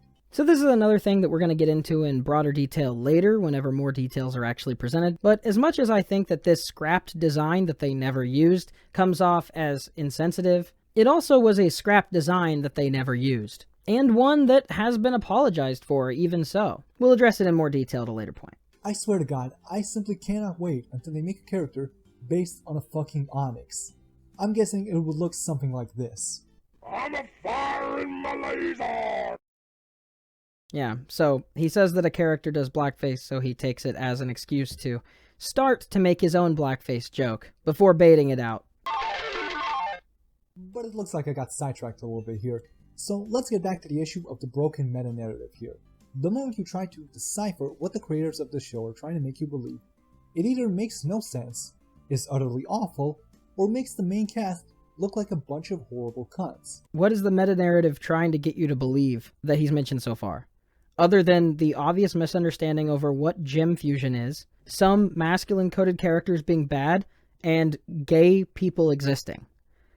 It's not that awful. If you just look at his point straight-faced and take out all the misinformation, there really isn't much there. For example, just to really drive the man-hating point home, in one episode, a female character traps a male character on a deserted island with her against his will and without his knowledge in an attempt to seduce him. And by the end of the episode, do you know who the bad guy is? Is it the potential who kept someone prisoner in an attempt to get sex out of them? Is it the dangerous sexual predator, the psychopath who keeps people on a deserted island starving and freezing in the rain because they're trying to get them to fall in love with them? No, it's not her. It was him, because he's a man. So this is probably the most disingenuous possible framing, other than the fact that he just decided to insert sex into the situation, because apparently he doesn't think any sort of interest in someone for a relationship can be about anything other than sex. He also fails to mention that both of them are somewhat in the wrong.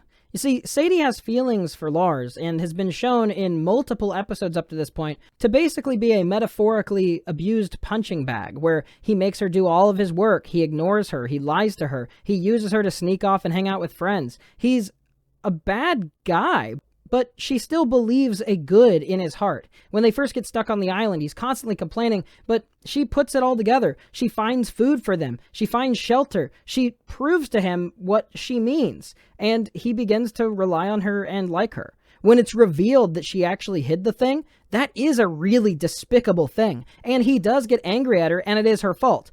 But then she almost dies and gets into a fight with a monster, and he fails to help her in any regard. So, I don't know, I feel like she sort of got her comeuppance.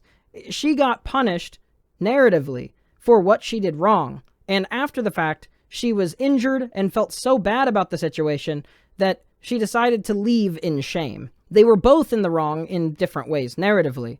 And she even got punished in the narrative for the bad thing she did. If you paid attention to the basic fundamentals of character writing, as he so pretends to care about, then he would be able to see that Lars is not bad because he's a man, and Sadie doesn't get off scot-free. It's a very nuanced episode where neither of them are really completely in the right or completely in the wrong. And it asks you to think about them as flawed characters, as Sadie, who is desperate to be appreciated by the person that she really cares about but doesn't treat her right, and Lars, the person who he has abused and taken for granted, coming to realize that she won't always be there for him, or isn't always going to be patient enough to wait forever.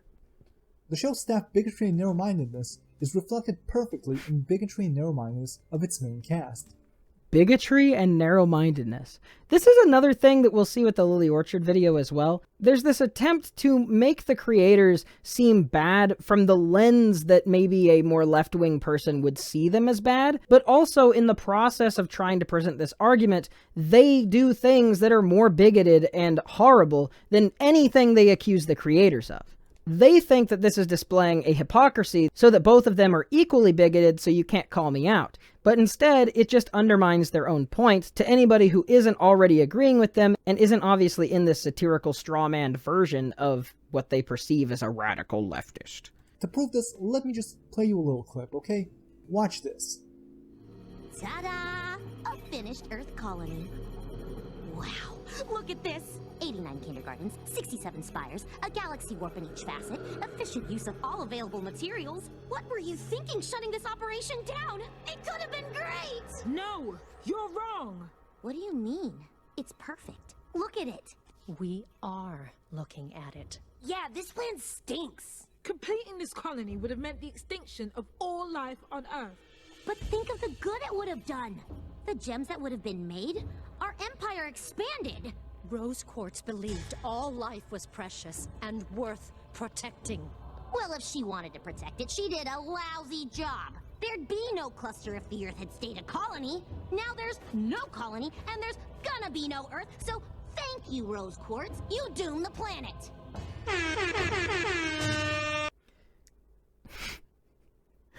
He thinks Peridot's making a point. Oh, is there anything that's worth more than... You, listen to me now. You are talking about things that you do not understand. Garnet, stop, please! It's not worth it. We're done here. Let's just go home.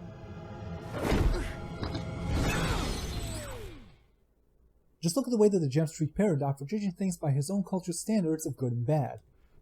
So he keeps misgendering Peridot because of this weird preconception that Peridot is secretly seen as a guy. But also, like, what exactly are we supposed to get out of that other than it's a very nuanced thing where people have different perspectives? I mean, just because Peridot says, oh, the world is going to end anyways because you stopped it, doesn't dismiss the fact that they were also trying to kill everyone on Earth. So what? Intentionally subjugating and killing all life on Earth is as bad as trying to prevent all life on Earth from being killed, and then just so happening to start a Rube Goldberg machine type effect to where this logic doesn't stand up at all. It's the equivalent of going to shoot somebody, deciding not to, and then like a few hours later, completely unbeknownst to anything, they get ran over. Like, they were gonna die anyways, why didn't you kill them earlier? They probably would have suffered less if you shot them rather than them getting ran over. Like, okay, you didn't know they were gonna get ran over. You didn't know if they would survive or not survive. Heck, even in that situation, actively choosing to end their life is still a more malicious and certain thing than something accidentally coming out of you not ending their life. In fact, there could be a chance for you to save their life if they're like still on the ground after getting run over or whatever. This is the rough logical equivalence of the two arguments. And it says a lot about him that he can't see a difference between actively choosing to kill an entire planet and actively trying not to kill them, and then by a side effect, something bad also starts to happen. The side effect starting to happen, by the way, only happening because they stopped the operation after they had already started it. So it's not even like Earth was going to naturally do this from the beginning. Earth is only going to maybe do this because they stopped something evil. At the same time, Peridot is extremely ignorant to the ways outside of Homeworld and has a lot of loyalty at this point, so it's trying to show the difference of perspective in a nuanced and interesting way. It just goes to show that sometimes whenever you write something that's nuanced, the worst bottom-of-the-barrel people won't pick up on it. They yell at him, assault him, and threaten him with violence. They're basically... Him. Why are you so insistent on calling Peridot him? I watched the whole show. I didn't have any knowledge of the community or anything. It was pretty obvious to me that it was a her, and they refer to Peridot by she, her. It's not something I had to train myself. It's a female voice, even. This more so feels like an attempt at being edgy, where it just comes across as a complete misunderstanding. Fucking Antifa here. What's so bad exactly? In Rebecca Sugar's mind, Homeworld are a bunch of space Nazis. But why? What makes them so bad? Is it because they don't allow different types of gems to fuse with each other because they all turn into hideous abominations? Hideous abominations. It's like, well, yes, that is one reason they go against Homeworld, because Homeworld doesn't give them the right to be with the people that they love. The way he frames it, and this is the first time I think we're really seeing it in the video, is intentionally irony poisoning his racism to where he can maybe get away with saying, it was just a joke, I'm not against interracial relationships. This is because they have a structured, prosperous, and technologically advanced society where citizens are expected to use their best natural abilities for the betterment of the species and everyone's mutual benefit. Except for this is built on a lie. The idea that each type of gem is made for a specific purpose doesn't actually work that way. You just have different gems that have different amounts of power, and different amounts of power, whether that be from intelligence or strength, is really the only differentiation between like magical powers. Like Lapis can control water, but that doesn't necessarily mean that there's something specific with water Lapis should be doing. The diamonds are naturally the most powerful, so they're at the top because they can command the most respect and power keeping things together. He's making an argument against freedom and for fascism. The idea that different types of gyms inherently are made to do certain things and they have to do their place in society to benefit what is great. But like, that only works when they all want to do it. The moment that they don't want to do it or aren't good at it but are forced to do it otherwise because of the gym they were born as, you're violating any sense of freedom. You're making it so people are born into certain class levels. It's an advocacy for, at best, slavery, and at worst, absolute subjugation and genocide. It's just a really weird choice for him to kind of side with Homeworld here. Is it because they go to different planets and colonize them to ensure the continuation of their species? Because it doesn't look like Homeworld is doing anything bad at all. Instead, it looks like the crystal gems are a bunch of unreasonable, entitled, tree-hugging skanks. Unreasonable. Hey, I'm in love with this person. Can I get married to them? Tree hugging. We want to completely demolish all life on thousands of planets to propagate our own nation state.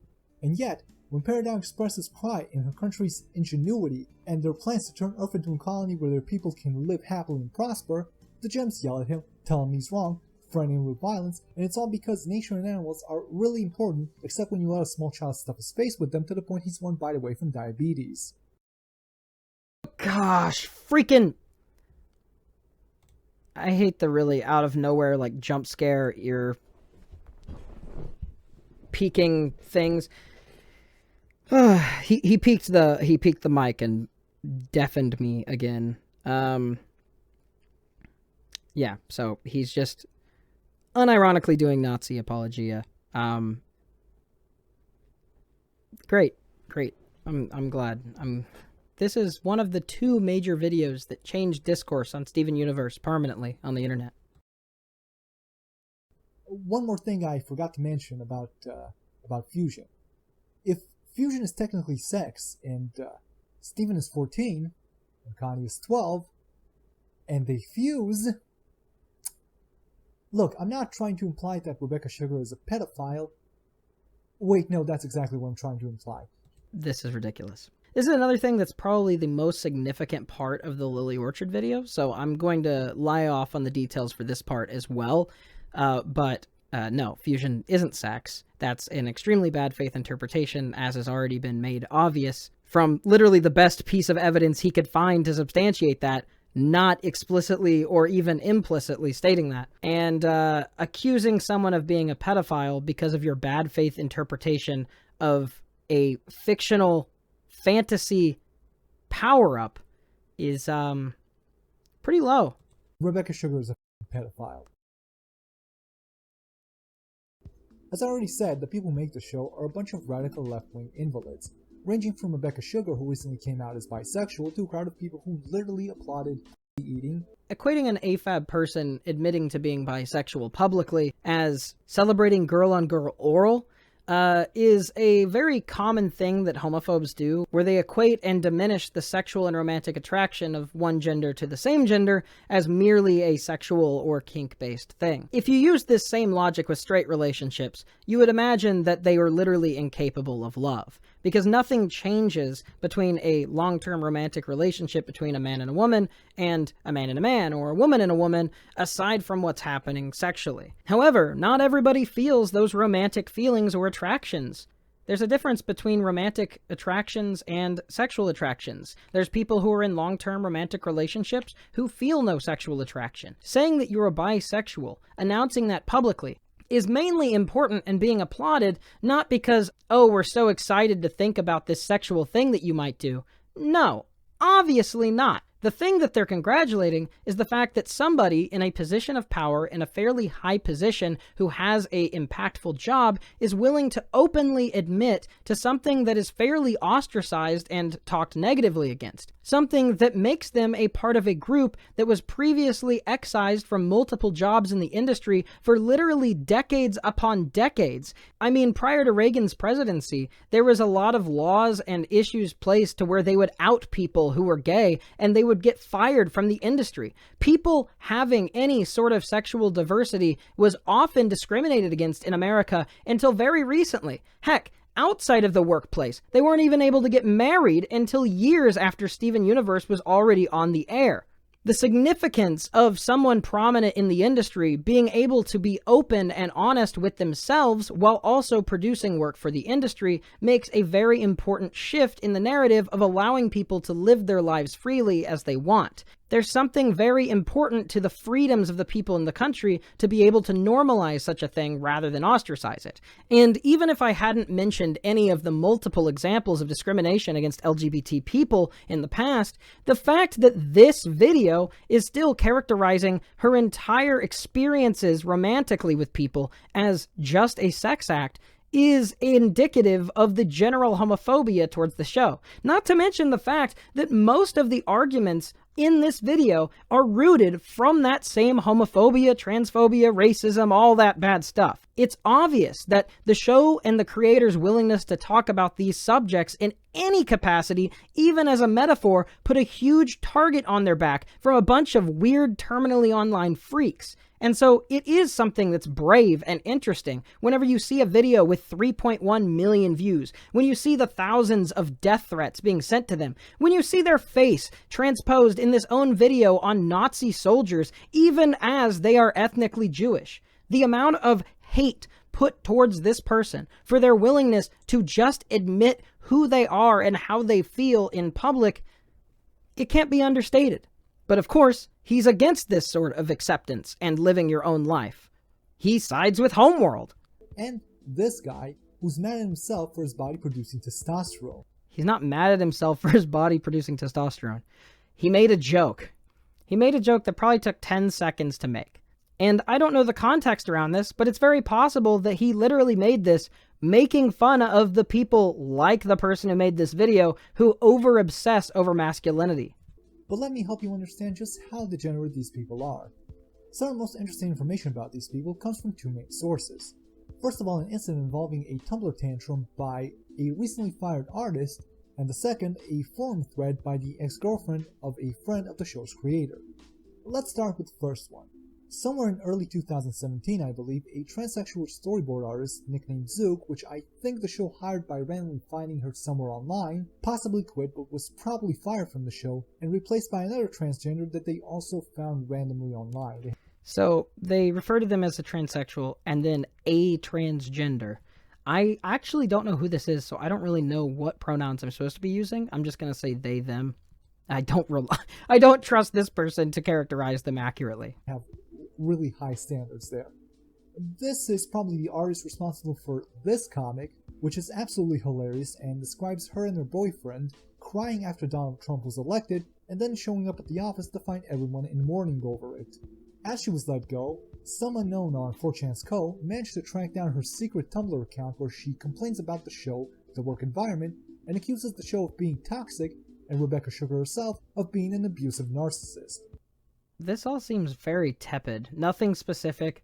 Taken from what is assumed to be a private Tumblr that is assumed to be from a storyboard artist who apparently quit and says that they worked under someone who is narcissistic? There's nothing specific in terms of accusations of abuse. We don't know the validity of these messages for sure. And the prior thing about the Trump comic, like, okay? What? The only reason to mention that, there's nothing weird or wrong about them making a personal comic expressing that they felt disappointed by Trump's election. The only reason to mention it is, again, to virtue signal to the people who you know love Trump, who are watching the video. Now, I don't know what actually happened, I wasn't there, but from my familiarity with these people, I can tell you that... Your familiarity with these people! I don't even know what the gender of this person is because you're so bad at characterizing them. Most likely, these people use their propensity to abuse each other and then cry victim to harass one another on the show until one of them left. None of that was ascertainable from all the screenshots that he put on the screen, and any other deference to his authority on how these people operate can't possibly be taken. I mean, he can't even interpret the basic plot beats of a children's show correctly. Why would I expect him to understand the intense inner workings of multiple real people that he's never met and obviously hates for completely unrelated political reasons? Sociopaths? No. No, but they're sociopaths. They're the sociopaths. They're also disgusting perverts. This can be gleaned from the Something Sensitive thread by the ex-girlfriend of Schmorky. Apparently, Schmorky, Dave Kelly, the diaper-loving furry pedophile, is friends with Rebecca Sugar, and they were even considering working together on Steven Universe, although this was probably before it turned out he was secretly grooming an underage girl online for sex. According to the girlfriend/boyfriend of Schmorky, this is an interesting story in and of itself. Apparently Schmorky bullied his boyfriend into becoming transgender. According to him, one of the show's animators also draws Ed, and Eddie porn, just like Rebecca Sugar, although this guy draws child porn with a twist of rape and gore. Schmorky's boyfriend-girlfriend even shared a specific episode this person animated, but this was later deleted, and we don't know who this person specifically is, but there is another pedophile working somewhere on Steven Universe. A bunch of hogwash, random statements. Supposedly this happened and this happened. We don't know the name of this person or who that is, but they're supposedly working on it, and that makes them another pedo. Once again, the first pedo, if you don't remember, was Rebecca Sugar, because fusion happens between characters who are underage, and fusion can only mean sex, obviously. I mean, this is a cluster. There's no substantiation or specific statements to be had. We're almost 33 minutes into the video, and he's pretty much explicitly and intentionally lied and mischaracterized the situation thus far of the show and outside of the show. Why should I trust what he's saying here when he isn't pulling up any receipts? According to this person, the entire animation community is filled with perverts. Okay, I do have to talk about this though. This is funny. I look at Steven Universe and can see fetish after fetish. Femdom. Because women make decisions and lead? I mean, most of the characters are women. The fact that women aren't in subservient roles? What's the femdom fetish here? What's wrong with that in and of itself? Giantess domination. Lesbianism. Ah, yes, a fetish. So, once again, the third one. So, the first one, innocuous statement about gender roles turned into a sexual thing. The second one, giantess. Little weird, not my thing, but it's not anything that's like morally abhorrent. The third thing, lesbianism. Even though I was assuming they were transphobic based on the first thing, now I know for a fact that they are homophobic, equating being a lesbian to a fetish, so I could more confidently say that they were probably being transphobic in the first thing. And of course, all matter of gender bending. Also, any gender nonconformity is not necessarily a fetish. Deconstructing very strict and rigid gender norms is not a sexual statement, or doesn't have to be. Overtly erotic dances and then fuse with each other is very bizarrely sexual for a kid's show. It's a very bizarrely sexual kid's show. I mean, Katara is drawn more sexually than any Steven Universe character ever is, and you don't see people hounding on Avatar: The Last Airbender for giving her a slight bit of cleavage. Also, like, Adventure Time constantly has, like, extremely well animated and drawn butts for, like, jokes and different things. And that's far more explicitly sexual than anything in Steven Universe. It seems like there's a disproportionate amount of focus being put on things and making them into sexual things because it's specifically a queer positive show and they have political reason to think that. It's a very dark quality to all those people. I used to be a member of the Church of Scientology, and I had more freedom of speech there than I had as Schmorky and his friends. Great. Great. And when he looks at the show, he can tell you that all the gender-bending, lesbianism, fusion, and so on isn't so much to shove their own progressive opinions in your face as much as share their disgusting fetishes and draw them into the show. Again, I want to emphasize, the only source for any of this information is someone who is obviously compromised and coming from a biased place, as they identify lesbian activity of any kind as a fetish inherently. That is an extremely homophobic view of the world that can't let me possibly trust that what the rest of what they're saying is true. So, based on that, here's my own little conspiracy theory. I know this is based on nearly nothing, but still, just stay with me here, okay? Check this out. On episode 12 of Steven Universe, Steven sings a song about how he wants to see a giant woman. On episode 48, Greg's manager mentions that Greg is very attracted to gigantic women. Then on episode 111, Greg's cousin again mentions that Greg likes huge women. Now, episode 12 was written by Jeff Liu. Episode 48 was also written by Jeff Liu, and episode 111 wasn't written by Jeff Liu, but it introduced a character who was crucial to episode 112, which was written by Jeff Liu. Yeah, this is a bit conspiracy brain. Considering they already had the design decided for Rose, and Rose is a larger-bodied woman, then it makes logical, obvious sense that Greg would be attracted to quote-unquote big women. Also, considering the history of marginalization and negative stereotypes associated with larger women and being seen as ugly and unattractive and all those sorts of things, pushing this sort of thing can be a completely non-fetishistic and, in fact, very positive representation. If Jeff Liu is also into big women, okay, like what? If I'm into people who wear glasses and I write a episode where there's a character who wears glasses and they go, wow, you look great in those glasses, like, is that some weird indication of fetish inserting into a children's show? No. A bigger-bodied woman being presented not negatively isn't indicative of some evil indoctrination. Concerning all the other giant women in this show, and the fact that, as you know, they say that once is a happenstance, twice is a coincidence, but 3 times is an author fetish, well, yeah, Jeff Liu probably has a macro fetish. I'm just saying. I'm just speculating. I'm gonna get sued. I mean, it's totally inoffensive because nothing actually sexual or inappropriate happens in the show. If he's into that privately, fine, whatever. But there's nothing explicitly fetishistic in the show itself. In the least, it's inoffensive, and at the most, it's positive representation for people who are otherwise crapped on for their appearance in society. They're fucking awful. Can you believe that he's just now about to talk about the characters? I don't know why, but the more unpleasant a character is, the more screen time it gets. For example, Lars, who's a minor character by any account, is devoted to him dealing with his personal issues. I love even Lars. Though he's one of the most unpleasant characters in the show, he's second only to the most annoying character in the show, its titular character. He says that Lars gets a lot of screen time despite being one of the most unpleasant characters in the show.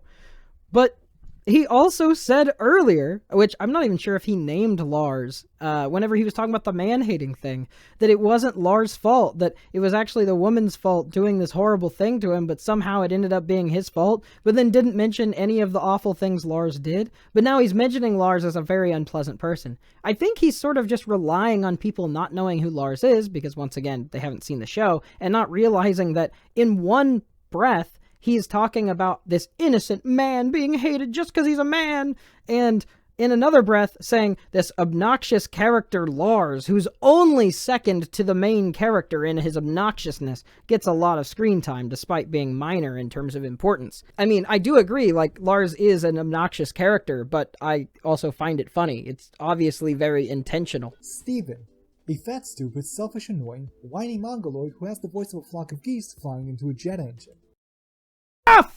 Oh. And that's the 4th time that he has done the stupid loud ear garbage. Oh my gosh, that one actually jump scared me. Most of this show's episodes are focused on how Steven's 3 moms tell him not to do something, him doing it anyway without them trying to stop him, his fumbling attempts setting off various traps and causing multiple disasters and almost getting everyone killed. Did you hear what he just said? Most of the episodes involve the Gems telling him not to do something, him doing it anyways? This is what I was talking about earlier when he says that Steven never questions anything. He just believes, and if he does question, he questions too late. But now he's saying most of the episodes, Steven ignores the advice and guidance of the Gems to do his own thing. Unlike with Shea Frillis, who I genuinely like, and I think he's probably a good guy who just has some opinions that I disagree with and some reasonings that I don't think are quite logical. This guy is pretty obviously despicable. It feels less important to point out whenever he contradicts himself than with Shafe, because really, he isn't making any sort of logical argument in the first place. He's appealing to the assumed racism of the audience. And the episode ending with all of them bending to Steven's will and telling him what a good boy he is. Except that's not true. Because sometimes Steven's wrong, and he pays for it, and he learns his lesson. And sometimes the Gems are wrong, and they realize that they should trust him more, or they don't know everything about humans or gyms, or they've made assumptions that were deeply ingrained in them from homeworld that they still hadn't unlearned, like with the corrupted gyms. There are times where Steven, because of his unwillingness to accept things and his willingness to question and sometimes go against them, sometimes he ends up being wrong and he learns a lesson and he gets punished, and sometimes he ends up being right and he actually teaches them a lesson about assumptions. It's good. It's a good structure for a show. And how he did a great job. If anything, this show is meant to be a warning about bad parenting. He doesn't believe this. He doesn't even believe this. Each one of them represents a different sort of bad maternal figure. There's Pearl, who is a panicky, overprotective mom who ends up letting Steven do whatever he wants. Amethyst, who can be best summed up with this: Amethyst, you would be a super fun mom. There are no rules in this house. I'm not like a regular mom. I'm a cool mom. a fat, irresponsible slob who can't be entrusted to take care of a child because she herself is a child. And then there's the worst one of all, Garnet. Despite supposedly being the strict no-nonsense leader of the Gems, Garnet always complies with Steven's every request, patronizes him like he's 5 years old instead of 14, leading him to continue to act like he's 5 years old, and if any of the other Gems try to step in and tell him no, she overrules them. Steven is never disciplined. He is never denied anything he asks, no matter how stupid. This is just provably wrong. He clearly didn't think about this video for very long. It's an old video. The most amount of thought he put into this was the brainworms about how much he hates minorities. I'm not going to go and look up 500 examples of why this is wrong. Anybody who's seen the show knows that this is a factually incorrect statement. He never faces any consequences for anything he does. Hell, they don't even make him go to school. He actually doesn't even know what school is, according to one episode. He's probably illiterate. He's an illiterate, emotionally stunted, morbidly obese child who goes out and almost kills himself every week fighting criminals and wild beasts because he has no parental supervision. This is the very definition of child neglect. This is straight up child abuse. Just imagine everything he's saying here, but just like, it's Finn from Adventure Time, who's like the same age, and equally goes on crazy, irresponsible adventures, almost killing himself, always, and Jake doesn't even stop him. He rags him on. If anything, Adventure Time is something that says the horrors of having a bad, enabling caretaker. It's not anything anyone would take seriously about any other show. Like, I don't know, what are you going to say this about Avatar? And the reason they're not overly concerned about them actually dying, like Princess Bubblegum isn't super scared that Finn is going to die on one of his reckless adventures, because it's a kid's show. It's the lore, it's the world, it's the cartoon, you know? He's taking Steven Universe seriously and criticizing it in a way that would be seen as ridiculous for any other show that he didn't already decide was politically evil. He's starting with a hateful conclusion and then working backwards back from that. But because he's the sort of person to hold these hateful conclusions and proudly put them all over his videos, he ends up not formulating any sort of sensible statements. Social services would have to snatch him away and hire an entire battalion of therapists to teach him the meaning of empathy. And yet, the Gems just let him get away with anything, allow him to do anything he wants. Weird about teaching him the meaning of empathy. I feel like most other Steven Universe critiques overemphasize how needlessly forgiving and empathetic Steven is. But since right now he's making an argument about how Steven is actually selfish and evil, he ends up saying something that most people, even who hate the show, would disagree with. He put everyone on Earth in mortal danger on selfish whims, and the only retribution he ever faces is when he realizes and begins to cry, which he does in each and every episode, and then he's told by all the Gems that he's done nothing wrong. Once again, over-exaggeration, factually untrue. The only 2 times in the show that the Gems actually punish him for something is one time when he's grounded for releasing a dangerous criminal who almost destroys the entire Earth in a tsunami, and then he's ungrounded 5 minutes later. And a second time he's grounded is when he's not allowed to watch TV anymore because it's needed for the sake of the plot, and then it's overturned a few episodes later anyway. No one ever tells him no. Not even when Garnet uses her future-seeing powers. He says he gets grounded from it for the sake of the plot, but it gets overturned a few episodes later. A couple things. That's how being grounded works. I know they said that it's going to be like 400 million years or whatever before he's able to watch TV again. Nobody expected that to actually be real. But also, the actual plot, quote-unquote, significance of this was the way that it affected the characters in the scenes and episodes that followed. It has to do more so with the emotional adaptation of the characters rather than any sort of big narrative. I mean, what narrative did you expect to come out of, oh, I'm grounded from TV? Like, obviously that wasn't supposed to be the big build the homeworld or anything. It was supposed to be character growth. As she can see the future, to find out that if Steven goes to a certain place at a certain time, he'll get all of them killed. But instead of telling him no, or just physically stopping him from going, she begs him not to go, and when he refuses, she just lets him. And you know what happens next? Exactly. He almost gets everyone killed, cries about it when he realizes all the gems tell him he's done nothing wrong, and then he never learns a single thing from it, and a few episodes later, does the exact same thing all over again. This isn't true. Once again, he's mischaracterizing the episodes. It's not even worth responding to. I think the best example of everything wrong with the show has to be in episode 3. Let me tell you about it, okay? The Gems and Steven all go to a mission in a centuries-old temple. I will admit, I don't like this episode very much. Episode 3? Steven's basically peak annoying. Where all they have to do is go up some stairs and put a stone idol before midnight at the top of the temple to keep it from destroying itself. Now this is a priceless historical relic, but Steven, instead of helping him do anything useful, wastes everyone's time, collecting a bunch of garbage which he puts in his bag and forces himself on everyone, making them take him with them on this mission. Now at the last possible moment, despite bringing a bag full of useless trash, he realizes that the only thing he forgot to bring was the only thing he was supposed to bring, the stone fucking idol.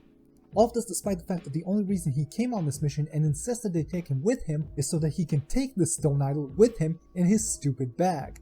In spite of all of this, this is the only thing he forgets, and at the last second before the statue collapses, he decides to try something else. He pulls out another piece of garbage from his bag, a wrestler doll he brought instead of the idol for some reason, puts it on the temple, and of course this doesn't work and the entire temple collapses, and this thousands of years old monument that has stood for thousands of years crashes into the ocean and is lost forever. One of the last remnants of their ancient culture is lost and destroyed because Steven is an idiot who can't do anything right.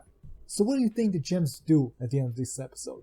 Do you think that they yell at him? They stop taking him on missions? They reprimand him in any way? Nope. They tell him he did a great job, because 2 of the useless items he brought ended up being sort of kind of useful in doing something they could have done without them, even though the last item he brought destroyed the only thing they came there to save in the first place. So the reason that Steven is so useless in this episode is because his place in the plot, being episode 3, is he's still trying to prove to the Gems that he has the ability to do more than they can trust him with.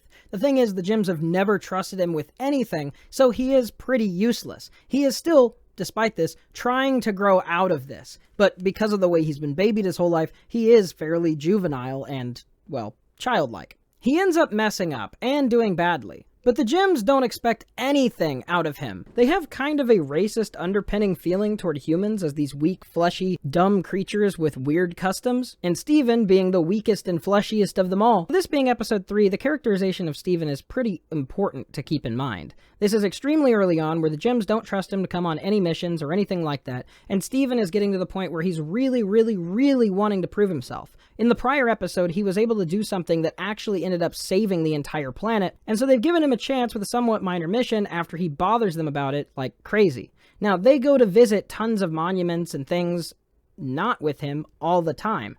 It's not one of the last remaining parts of their civilization because the kindergarten exists, all the warp pads exist, Rose's secret room exists. There's a ton of different things that exist just on Earth that are still gem related, and this in particular never really was stated to have a specific purpose. But people see it as the fact that it was never stated to have a specific purpose and then ended up not being important as a retcon, when in actuality it would only be a retcon if it was specifically stated to have a specific purpose. Chekhov's gun is whenever you introduce an object in the series and then use that as foreshadowing to introduce it later. A contradiction of Chekhov's gun is whenever you introduce something in the series and then a situation shows up where you should use it, but you don't.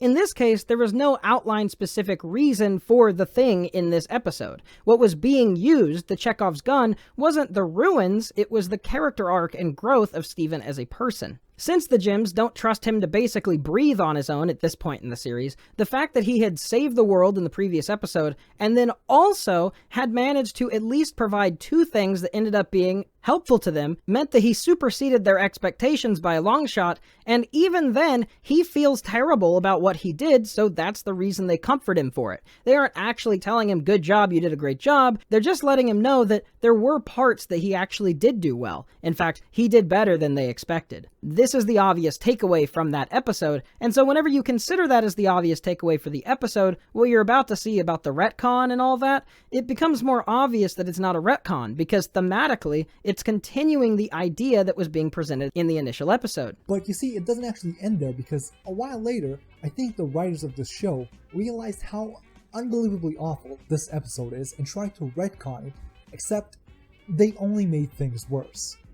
In episode 38, they all tell Steven that in episode 3, everything that happened was actually just a test. The temple that they destroyed didn't actually matter, even though it was thousands of years old. Was it actually important? Or were they lying about it being important and it actually was old? There's a lot of things you don't know, and considering the episode literally called The Test, where this exact premise is re-explored except this time Steven finds out that they're just testing him rather than putting him on a real adventure, it becomes a pretty realistic and believable thing that could have been happening, considering Steven is the point of view character and we very rarely see outside of his perspective. Meaning, how he sees the world, how he understands the lore and the information about the gyms, is what we know and understand for the most part. We don't have long flashback scenes of the gyms expositing to themselves if Steven is not present. Nothing indicates that this was planned because they were clearly very upset that it's about to collapse and were serious about this mission. So Steven realizes that he actually failed this test and gets mad at them and insists that they get a new test for him to pass to prove his worth. So what they do is design an obstacle course for him to run through. Well, all's well and good, he tries to pass the obstacle test, but halfway through it he realizes that this test also is completely fake. Now, how does he figure this out, you might think to yourself? Does he spot some clues? No, he just fucks it up. At some point he trips over himself and is almost crushed by a giant spiked boulder, and the only reason he doesn't die is because the test is fake. Do you get what's happening here? He's mad at the gems for not trusting him and thinking he's a but the only reason he found out that they think he's a is because he is a up, and if they didn't rig the test to save him, he'd be dead from up. So this is intentionally missing the entire point of that episode. The whole idea is that he feels like he should be respected and trusted with more responsibility, and the gyms are protective of him and afraid that he's going to mess up. Both of them are somewhat in the right, because sometimes Steven is able to be useful, but he is still a kid who makes often incorrect decisions, or is generally messy and needs reliance. Steven has some resentment towards the gyms for not trusting him, considering all of the things that he's done to prove himself at this point in the series, but the lesson of this episode explicitly is that by messing up, he realizes that the gym's concerns are somewhat valid, and that he needs to humble himself and instead recognize that even though he hates how they treat him, that it is coming from a place of genuine concern and love. That's why at the end of this episode, which he completely glosses over, Steven, after realizing that they faked the test, instead of confronting them over lying to him, he realizes that they did it because they genuinely do care, that they just genuinely want him to be safe and that they care about him. And so, because he cares about them, and he feels bad for imposing on them this whole thing of creating this test, he doesn't tell them. They hug, they make up. He says it was the greatest test ever, because what it tested, this is the whole thematic writing, smart, double meaning, what they were testing was the relationship and genuine feelings that bring them together and cause them to trust each other, and rely on each other, and respect each other. Not testing his actual skills.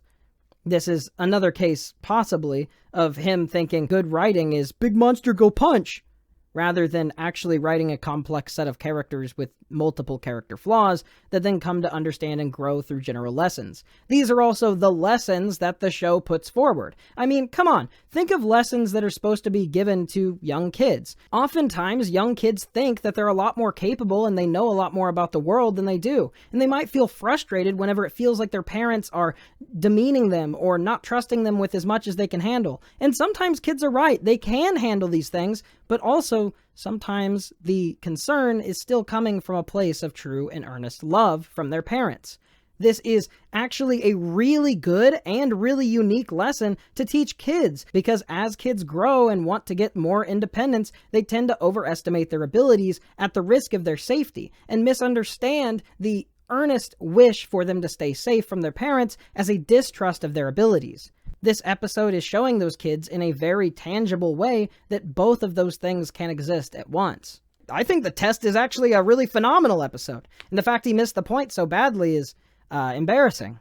The show gets better as it goes along, and that only the first season is really bad, and that, Steven grows and matures over time. These people are wrong.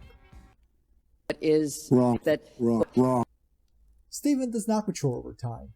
All he does is become overpowered. This is not true. Steven's personality, emotionality, the way he deals with situations, the things he prioritizes are completely different by Season 4 and Season 5 than they are in Season 1. And in future, his specific character arc actually has to do with rediscovering what exactly he did grow. I mean, like in the Steven Universe movie. And then overcoming a lot of the things that he maybe didn't let himself unpack because he wasn't taking them seriously at the time, dealing with trauma and all that. Saying that Steven doesn't grow as a person is being willingly blind. He's gaining amazing superpowers so that his actions have no consequences. He just keeps developing more and more amazing abilities to get himself out of trouble when he f***s up. Also, the complaint that he just starts getting more and more overpowered to help him escape any situation easier and easier as it goes on, no matter how much he messes up.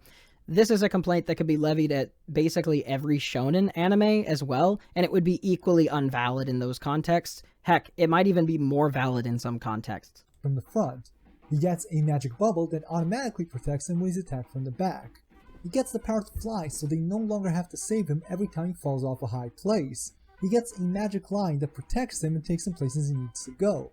He gets the power to heal injuries, so even when he fucks up and gets other people hurt, it doesn't actually matter anymore. And recently... Well, it does matter, because it's about the way that characters emotionally grow and react to the reality of the situation, rather than the punishment itself being the thing that makes them grow. In one of the last episodes to come out, he gets the power to revive the dead. That's right, Steven is basically God now. Steven is like a bad fanfiction character. He's so overpowered at this point that even if he fucks up and kills people... He's a diamond. He's Pink Diamond. Look at White Diamond and her immense power. Look at the Blue and Yellow Diamonds and their immense power. And the way that their powers equalize with each other to heal the corrupted gems. He can't do it on his own. He's established pretty early on to have a very set type of power. He's not a god just because he can revive people. He can't create people from scratch. They aren't exactly the same once they're revived. It just seems like a very no fun allowed type of thing. Due to his stupidity and selfishness, it doesn't matter anymore, because he can just bring them back to life.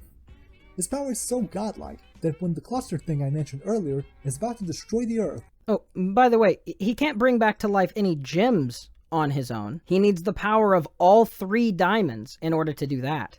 And the show's staff has written themselves into a corner and have no way for him to destroy it, despite the fact he's confronting it at that moment. Steven just magically develops a new superpower and Deus Ex Machinas this arc into its conclusion. All these magic superpowers he keeps collecting like Pokemon have made him a better fighter, so he no longer needs to be rescued every time. Keep in mind, the magic superpower he's talking about is being willing to listen and see them as a group of individuals who are suffering rather than a big giant monster. His willingness to listen to their suffering and try to understand them, try to help them out earnestly, is what causes the cluster to side with him and not end up doing this terrible thing. The cluster is a representation thematically of all the pain and suffering caused by the diamonds in this greater context, and he is willing to go and engage with all these people, all these gems, who have suffered through all this time, and try his best to help them put themselves back together. He doesn't develop a magic superpower that lets him punch harder. What he does to solve the situation is something that's a good lesson for kids and also is thematically relevant. Whether people think it's satisfying or not because they wanted to see big punchy monster, I'm sorry, that's not what type of show this is. But regardless of that, The solution they came for with this type of show isn't illogical or unreasonable. It follows the thematic arc of the series perfectly fine. But the selfish behavior that leads him into these situations every single time has not changed at all. And it was when I came to this realization that I finally understood why the Steven Universe fanbase is such shit, and why they love this awful show so much. Let's find out why. Steven Universe the character is a fat, whiny, incompetent mongoloid who's so stupid he's borderline retarded. Lives in a mansion with his three progressive lesbian moms that spoil him, give him anything he wants without having to work for it, and let him do whatever he wants, to the point that he became a selfish Let's be real, they aren't exactly progressive. Other than them being three people who take on a mother-like role of Steven, it's not like they really push anything specifically progressive. In fact, they hold somewhat racist views towards humans as a whole, especially Pearl. Absorbed, egotistical cunt with a morbid obesity problem. All of this within a world where he magically develops new superpowers whenever he needs them, and everything around him only exists as a metaphor for why everything he believes in, and by extension the show's staff believe in, is absolutely right, and anyone who disagrees with them are a bunch of space Nazis, even if they're objectively better than him in every single way imaginable. And that's the big hook. This man literally just said, everyone who disagrees with them are Nazis, but they are better than him. He's saying the quiet part out loud, isn't he? Especially after unironically siding with them for the specific he doesn't even disagree that they're Nazis, because he agrees with the Nazi reasoning that was listed earlier.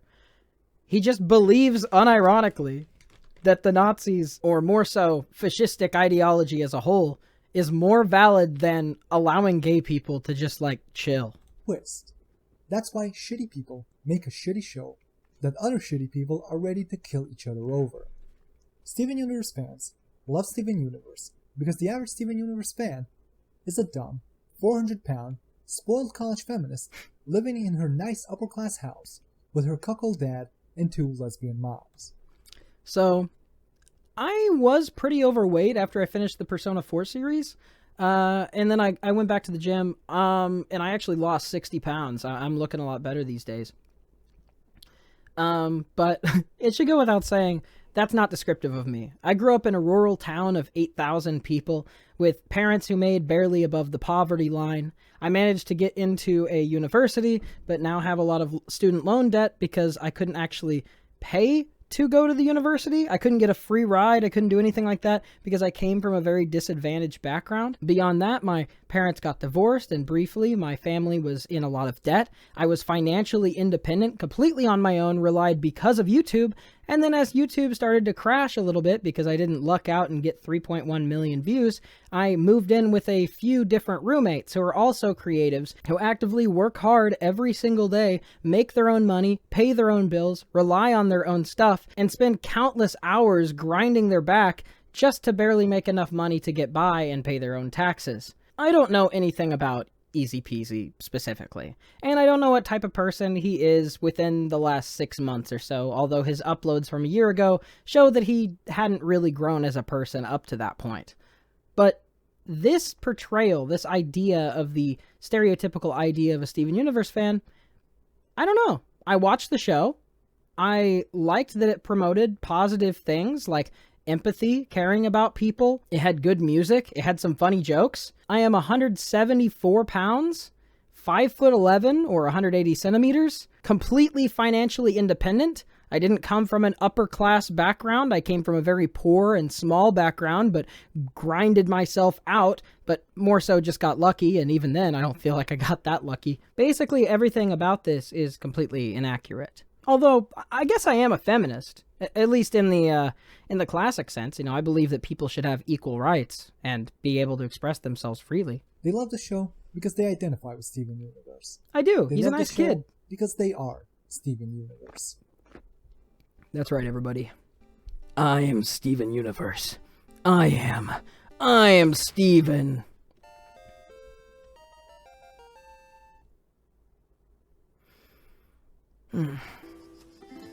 Steven? Hi. Why did we Paradox. stop working on the drill? Why are they just sitting there looking at nothing? Pearl's in absolute terror. Pearl's so worried. She's vibing. Is this gonna be loud again? I'm gonna turn it down just in case it goes really loud. Oh, you just added fly noises? It's beautiful. It's going to be blown to oblivion by the cluster if we don't get back to work. So he added another, like, 2-minute long meme at the end of the video? What an underwhelming video. Yeah, and here's his most recent video from like a year ago. So, Prager University, you know where he's on. Anyways, Schaefer Ellis is a good person. I made the In Defense of Pikmin 2 video because of how much I love Pikmin 2.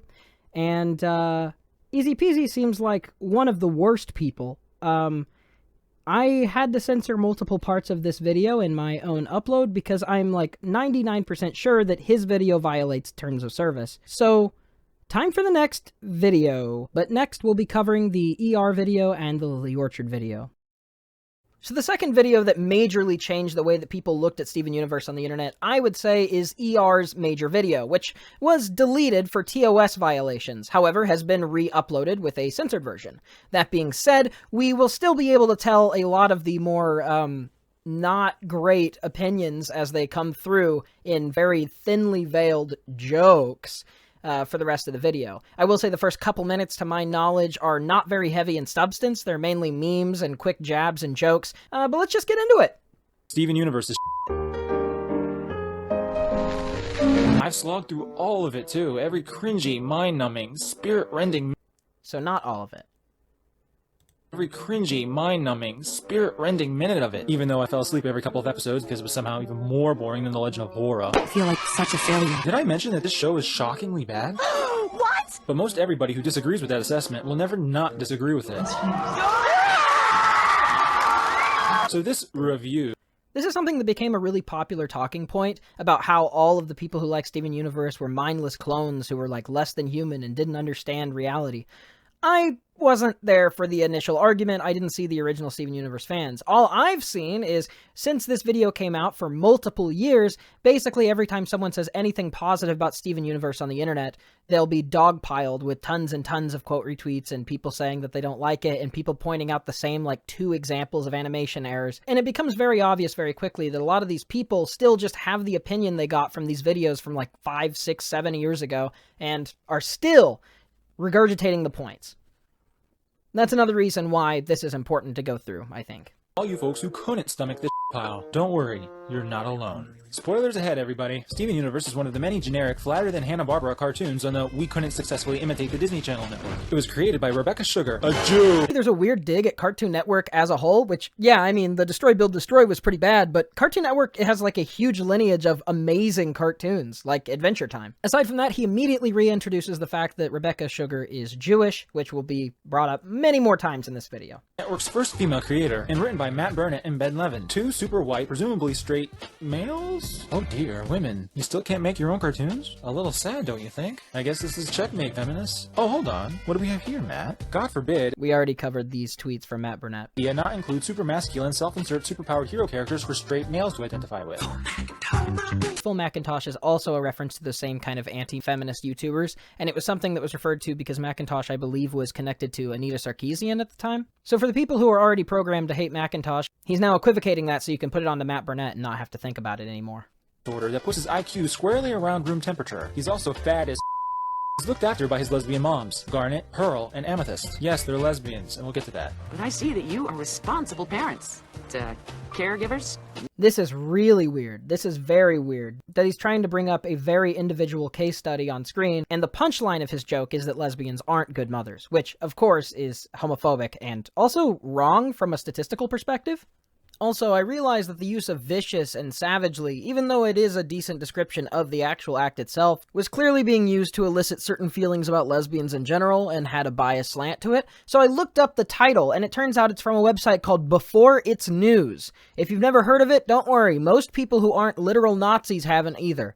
I went to multiple fact-checking organizations, and the first media bias and fact-checking literally put this as far right as you can possibly go with extremely low media credibility and considers it a questionable source.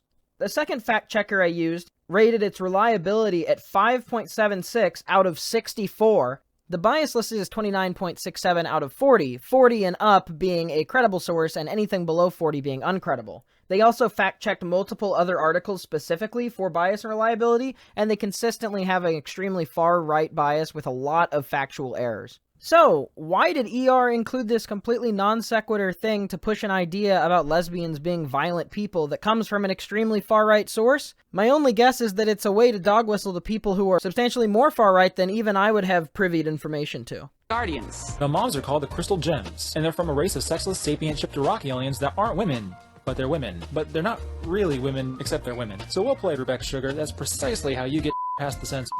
So then he shows two women holding hands, censored as if it's inappropriate, with vomiting over it, talking about getting past the censors. That's the second thing he said within the first 2 minutes that has implied some sort of homophobia. And also him saying they are women, but they're not women, but they are women, is because he's not drawing a distinction between gender and sex. The show's about this fatso and his moms going on adventures and protecting the Earth from other gems? Yeah, they haven't been real clear on why the gems are fighting their own kind, or why in a world that's apparently constantly plagued by gems, nobody seems to give a shit.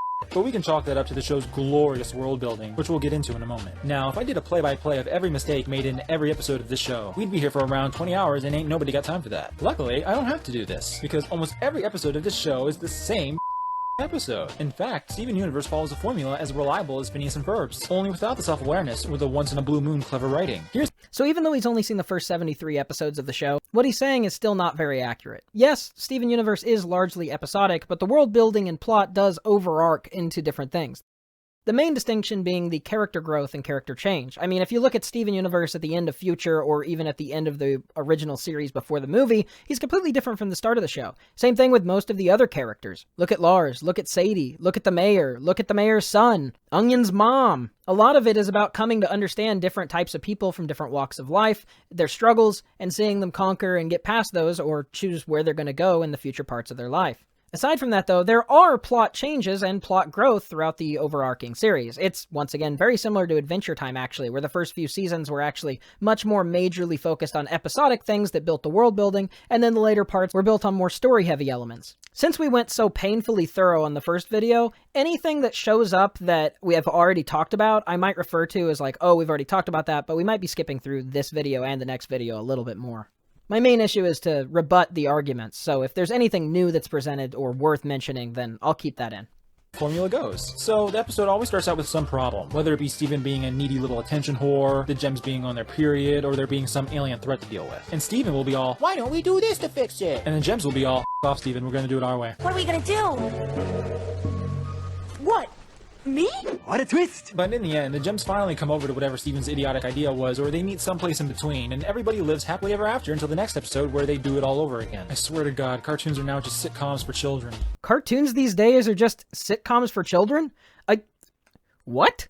What is he even talking about? What does he mean by these days? Johnny Bravo was like that, Dexter's Laboratory was like that. Most Western cartoons under the sun since infinitum have been more episodically centered. Other than superhero shows and like Avatar, it's really the minority of examples compared to the broader cartoon landscape. Overarching story, despite the illusion of one, and there's no true progression. With every new episode, Steven goes back to being the chunky, oblivious retard he was previously. This isn't true. His growth is measured considerably over the broader course of the show, and you can see that very clearly if you just look at where he is at the end of Season 5 versus the beginning of Season 1. But even though I don't really like how Steven is in Season 1, you can also see notable growth throughout that. Once I release my own Steven Universe video, I think there'll be more substantiation on that point. But I mean, just look at the way that he reacts in The Test versus Cheeseburger Backpack. Episode 3, episode 48, I think.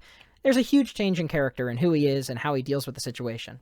And the Crystal Gems continue to view Steven as the chunky retard that he is, oblivious to their own retardation. Although, to be fair, Garnet does stop to listen to Steven sometimes. Pearl does not, and Amethyst is too busy stuffing her fat face. You've made fun of people at your rallies for being overweight. So mean to get a laugh. Even when you read glowing reviews for this show, they're desperately scraping the bottom of the barrel for praise. Nebulous things like its portrayal of women, rather than its portrayal of characters. The women are characters. It's been a major issue in a lot of shows that have good writing for a long time to portray their women as basically nothing more than side candy or rewards for the main character's actions. Very rarely, even to this day, are women major parts in the plot, but He knows that. Him also throwing on things like the Mary Sue is stuff that people who don't already know all of this stuff will just pass by and not understand the joke, but people who do know will recognize that he's specifically, once again, winking and nudging towards feminist and left-leaning sites that have been previously ostracized. Because again, it's about a cult mentality. He makes a joke about Steven Universe fans like being a cult and never being able to change their minds, but really this is an extreme amount of projection, because if you look at the arguments he's actually made in the first 4 minutes, he's made very few arguments whatsoever, and he substantiated none of them.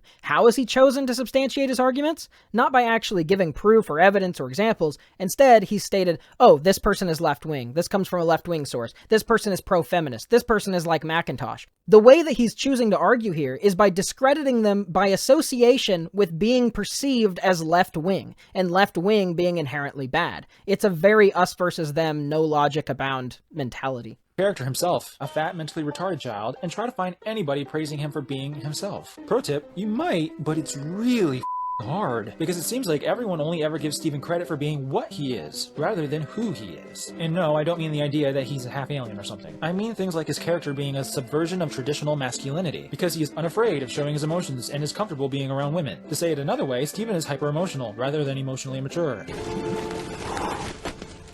He's using an example from one of the very first episodes of Steven Universe, which he is extremely emotionally mature there. It's the growth of his character from this emotionally immature to mature character. So he's being deceptive by saying, oh, he's emotionally mature? Well, he's not emotionally mature before he goes through any character arc.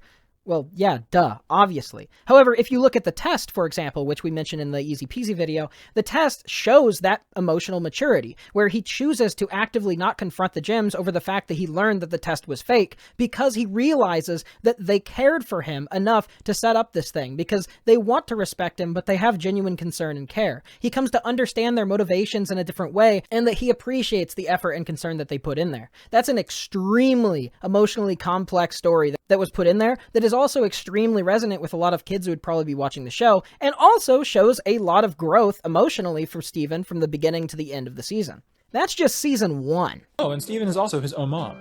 It makes about as much sense as it sounds. He did make an argument there, so I'm not even going to refute it, but that's another thing that you'll see that he does a lot in this video, at least if I don't cut them all out for being useless. He'll say something that sounds silly, refuse to elaborate, and then say, yeah, you think that sounded silly? It is. For the diversity of its cast, which include Jews, black men, obese purple women, bigger, more obese pink women, neurotic white women, crippled bipolar midgets, furries, hook-nosed Indians, hipsters, psychopaths, and hey, where are the East Asians?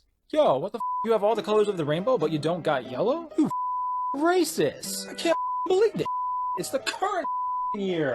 A reminder that all the censors have been put in after the fact by this person who re-uploaded the video because the original video was taken down for TOS. Still, in this censored upload, he puts a KKK helmet on Rebecca, who is literally sitting next to their partner in that picture. Re-mentions the Jew thing because that just happens to be something that he loves mentioning. Does the current year thing, which is kind of out of date by today's standards, but basically it was a response to any level of progressivism, saying, wait, it's the current year, why don't we have this thing? Be like, oh, it's current year, that's not an argument. But once again, instead of actually making an argument about the show, he's mocking his perception of what he thinks a left-wing person would think if they decided they didn't like the show. There's no actual character development in this show. Some people will try and convince you that there is. They're wrong. Some people will try to convince you it is. He's only seen the first 73 episodes by his own admission. Everything that came after that is pretty obvious character development, but even before that, in my example of the test that I've come back to because it's convenient, there's obvious character development and maturity there.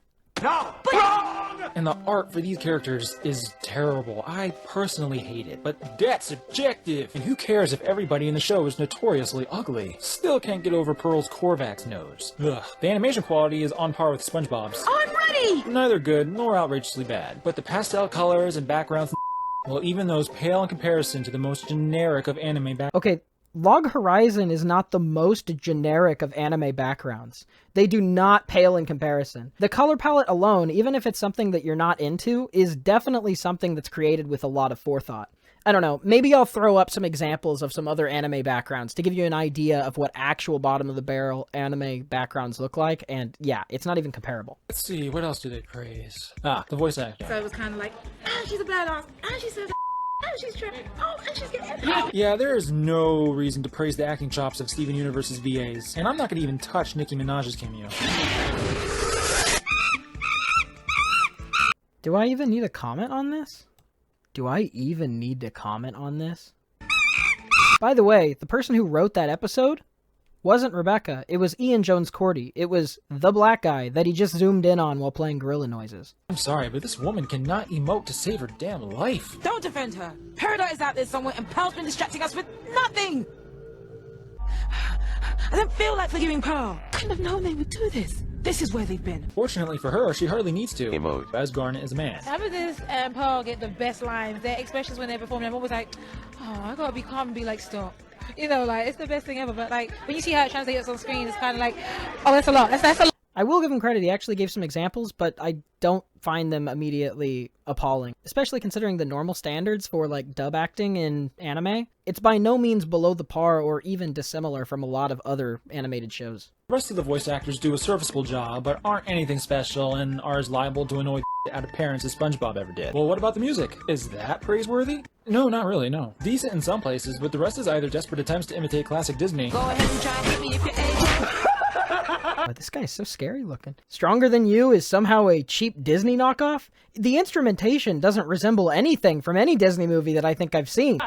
Or just low-effort hipster crap written by Sugar herself. I like a lot of like silly little vaudevillian style songs, but I still only know like 8 chords or something. Neither worthy of praise nor scorn. I wonder if that's why EzPz mentioned in his video that she didn't know how to play the ukulele hardly at all. I don't know the context for that clip, it's completely out of context, but I know for a fact that she knows more than 8 chords at the time that Steven Universe rapped because there's multiple songs that use really complex chords in the Season 2, Season 3, Season 4. Rose Quartz believed all life was precious and worth protecting. They were doing something awful to the planet, and your mother couldn't stand it anymore. She told me that's why she had to turn on her own kind. Why? Why not? I wish I could see the original upload date, because this is kind of giving the vibe that EzPz watched ER's video and then repeated all of his same points, but like worse. And there's the real subject of Steven Universe's praise. The lesbians. Here's my Laffy Saffy. You're embarrassing me in front of Steven. You see kissing on the lips all the time. It's like when you're getting like into like the neck and the chest and stuff like that. I'm just like, wow, something about that seems like just a little more sexualized than what I'm used. At least what I'm used to seeing in kids show. I'm not saying it's bad. Yeah, but they're I'm saying in I love. don't usually see. No, I'm not saying it's. But not really though, because they're not technically women, but gems. Okay. They're not really in love because they're not technically women. Also, posting nostalgia critics seemingly agreeing with you out of context. What? And also, as the bar for, like, sexual content in a kid's show, that's still far below Adventure Time and basically any show from the 90s. Guys, they're not women. The gems are not binary or sexually dimorphic, okay? You got that? They still go by female pronouns and take the forms of unambiguously humanoid females, but they're not female, okay? Hey. Because there's a difference between female the sex and women the gender. There's things about gender that are not biological. For example, the way that people dress, the way that they do their hair, a lot of the societal standards, those are all gender-specific things that are linked to constructs and not actually linked to biology. You can still resemble femme-presenting ideas or more classically female gender signifiers. It doesn't mean you have to have the genitals of a female. He's making this more convoluted than it actually is. It's pretty straightforward. Here, these lesbians. They're not women. They're not lesbians either. They're strong, independent gems, okay? Not women. And I mean, everybody loves the portrayal of women and how there's finally queer representation for the mentally ill, but they're not gems. I mean, they're not lesbians. They're gems. They're non-lesbian, non-women who are into chicks, but they're not women. What? It's so straightforward, I can't imagine that he's not missing it on purpose. Gems are women. Okay. And they're all lesbians with this giant pink one named Rose, who was in Lesbians with Steven's dad, which might sound contradictory at first, but when you realize just how much he looks like a lesbian. Oh yeah, and Rose is dead. And now she's kind of Steven, so the crystal gems use him as a kind of proxy lesbian. His reasoning for them being women and being lesbians is constantly being contradicted, and he's acting like the things that are contradicting his own perspective are somehow faults of the show. So it's like Greg looks like a lesbian, so it's okay that he's a male exception. A bit disturbing, but I'll let it slide. It's no more disturbing than these two being so in lesbians with each other that when they have lesbo sex, they turn into a black man. What about this as a man? You just previously showed a picture of Garnet as an example of they're not women, they're totally not women, and now they're calling them a black man? I'm saying why facetiously, of course. The classic idea that black women look like men, or somehow more muscular and masculine, is a long held racist stereotype. Did I mention that there's lesbian sex in this show? Wait, I'm sorry. It's called fusion. Yeah, so fusion isn't sex. That's the main reason that I wanted to cover this video, because this is the main place where the fusion is sex argument came from back in the day. See, they don't contort into these provocative poses because there's anything inherently sexual about fusion. No. Provocative poses. They're dancing.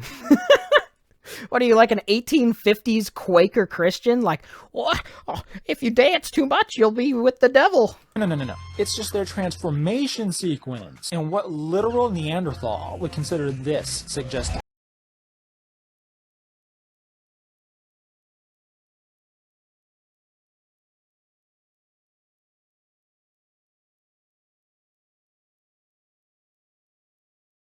Kids these days, I'll tell you what. Oh, wait a minute.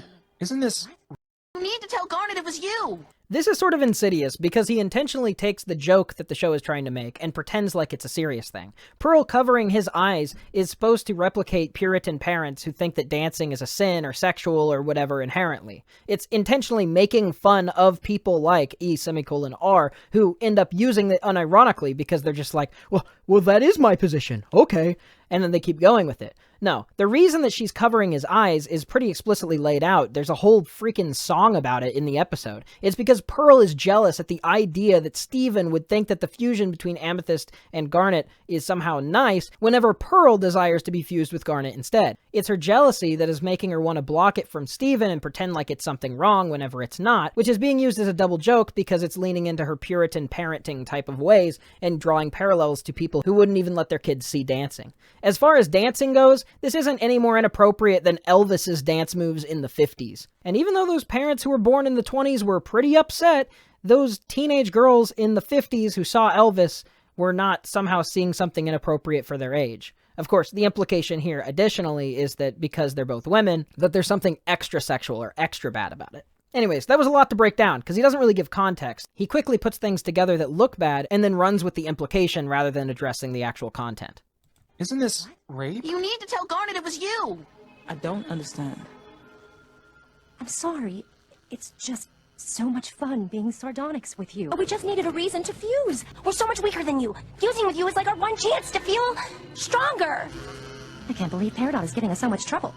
Sugar, this is getting a little dark, but in spite of this scene, the show is apparently teaching kids the wonders of consent. Fusion isn't sex. Again, he doesn't actually make an argument because then you could easily debunk it. He just puts things on the screen that appear somewhat analogous, and then he somehow lambasts his bad interpretation of Pearl's actions as being sexual assault to then say that the show is somehow not teaching about consent, even though Pearl is still the bad guy in this situation. Like, she's not exonerated, she's not seen as the reasonable one, she's seen as objectively the wrong one, and you're led to see exactly why she did it and why she was wrong for doing it in the show. So even if your interpretation is bad faith enough to say that that was sexual assault, the show is condemning those actions explicitly, which means it would be a positive teaching lesson about what not to do in order to get consent. Because as this comment so wonderfully communicates, there are little boys the world over who never learn not to rape. So it's a beautiful thing, really, to teach kids how to properly consent to rape. Because otherwise, how would the kids know not to rape? Kids love rape. The fusion aspect is one of the most intriguing, acting as a stand-in for physical relationships. It's why a part of me broke watching Keeping It Together. The irony. I watched two characters that I have grown to love and know face a forced fusion, wherein beings were combined into a monstrous, hellish mass of limbs without their consent. One of the heroes, Garnet, usually cool and collected, trembles as it approaches, her eyes wide in fear. They were forced together. They were forced to fuse. This is wrong. A children's show, everybody. So the way he frames this article is kind of uncertain because you see a lot of quotes, but you're not sure what these quotes are, so it kind of makes it sound like it's some sort of interview. This is a personal opinion piece, an interpretation of something that happens in the show, and a guide for maybe how to cover and broach these more sensitive topics without explicitly doing so. The original video sort of implies that this verifies that interpretation, but this person didn't work on the show, they didn't interview anyone from the show, this is literally just some random person's opinion that was posted on Polygon. This isn't even an interview or based on any interview, it's literally just their opinion on the series. But it's really weird and disingenuous for him to frame this as some sort of gotcha moment and also not make clear that this person has nothing to do with the actual creation of the show. That Steven Universe was intended to tear down and play with the semiotics of gender in cartoons for children. So for anybody who doesn't know the definition of semiotic, semiotic means that something is relating to signs and symbols representative of such things. Meaning, basically, the clothes, the types of things, you know, boys like trucks, girls like dolls, breaking down those ideas, basically saying, if you're a boy, you can play with a doll. If you're a girl, you can play with a truck. You can be and do whatever you want. You don't need to stick by these extremely rigid and recently constructed ideas of gender. What's wrong with that? And specifically, since these gender roles have often been used to place women as second-class citizens, there's no reason for you to be against the idea of this unless you for some reason think the subjugation of women is good. Of course, he's the sort to respond to something like that by sarcastically saying it is good, which postures himself intentionally in a place where he can say, obviously I'm joking, while also still believing the point that he's being ironic about. Hey, a little trivia for you. Did you know that gender is a social sciences term from 1955, coined by a sexologist named John Money? I did not. John Money. Wow, he was ahead of the curve on this one. It took another, I don't know when this video was uploaded first, 2, 3, 4 years for other right-wingers to, really jump on the whole John Money train. Let's see what he says exactly. Gender is defined as the state of being male or female, typically used with reference to social and cultural differences rather than biological ones. In layman's terms, gender is not your biological sex, but what you mentally think is your sex. Now, some of you might be thinking that the brain is biological, and so there literally couldn't be any separation of your mental state from your biology. To put it another way, there'd be no meaningful separation between the terms gender and sex. So let's break this down as quick as I can be effective and thorough, because there's a lot of wrong in the characterization of just these two statements that's going to underpin basically his and the entire conservative movement's misunderstanding on gender. Let's break this down as quick and effectively as we can while also being extremely thorough and hopefully getting across a point that unfortunately has missed a lot of people. He states gender is not your biological sex, but what your brain believes is your sex. Our brains are biological, so how could one's mental state be separate from our biology? And basically every aspect of this is wrong, including the mental state being separate from the biology. Now, this is complicated, but it's not incomprehensible. In fact, it's fairly intuitive. Bear with me, this will be a bit more in-depth than your second-grade biology class. The issue with ER's characterization is with the premise itself. Namely, the way that sex is categorized operates on a number of bimodal spectrums of genetic variation, from our chromosomes to our eye colors to our heights. Have you ever seen a female taller than a male? Of course you have, because while men are generally taller than women, it is by no means rare to see exceptions. The thing is, though, we have thousands and thousands and millions of these variations for each aspect of our biology. Hair growth rates, amount of hair, tendency and placement of stored fat tissue, likelihood of heart disease, and different types of autoimmune complications. These are all things that are somewhat determinative of sex, but more so seen as increased or decreased likelihood depending on your overall placement on the bimodal graphs genetically. On this most basic level, separate from the apparent truth of just going in public and seeing genetic variation, is the fact that there isn't just XX and XY. There are people with XXY, people born with only one X, people born physically with external female genitalia but no womb, people born with a mix of both male and female genitalia, or people born with both ovarian and testicular tissue. Point being, on no level biologically do we cleanly fit into the average bimodal range of the selection of male or female sex. If you are a man, in every way you can think of, but shorter than the average woman, then you are genetically not in full alignment with the center of the male sex as a binary concept. Nobody is. That's why sex is understood to be a bimodal distribution. Millions of genetic variations with loose correlation around the general sex. There is virtually no one person who exists, or perhaps ever existed, in the perfect equilibrium average of every one of their sex characteristics. It's a likelihood smaller than nearly anything. I mean, just think, there's 8 billion people on Earth, and not one person perfectly fits the center of the defining averages of male or female in genetic characteristics. In other words, none of us fit it. So in other words, there's not a rule with a few exceptions, as it's sometimes framed with these chromosomal exceptions. Instead, we are all exceptions that, when pooled and cataloged by the millions, average out into generalized rules when placed on a graph. You know this when you line up kids by height in school, and guys generally tend to be higher and girls tend to be lower, but there's quite a few mixing in the middle. So, knowing this, go to Walmart or a local park. You can prove the genetic variation yourself. Do you know someone with different eye color than you? Do you know someone with different hair color than you? Hair length? Hair thickness? Knowing this, why would we assume 100% of people, and 100% of those 100% of people's brains genetically happen to land perfectly in the equilibrium of male or female. It's a childlike, ridiculous thing to take seriously for any length of time with a professional. But it's also very complicated to understand, as complex biological structures and science often is. So, how would a brain know that it aligns more with the male or female sex on a genetic and biological level? Well, ask it. If your brain is biological, and your brain is telling you it feels more comfortable in the presentation that fits more so with the stereotypically feminine or masculine, especially to the point that it makes you feel terrible to have been born into the sex or the body that you were, then it is unlikely for the brain to feel that way, enjoy these things, want to do such a thing, if not genetically predisposed to in that way. After all, our personalities are entirely determined by a single area in our brain. Basically, every high school psychology course in the US covers the story of Phineas Gage, who in the 1800s took a beam through the skull and on a dime miraculously lived, but also miraculously changed completely as a person until the day that he died.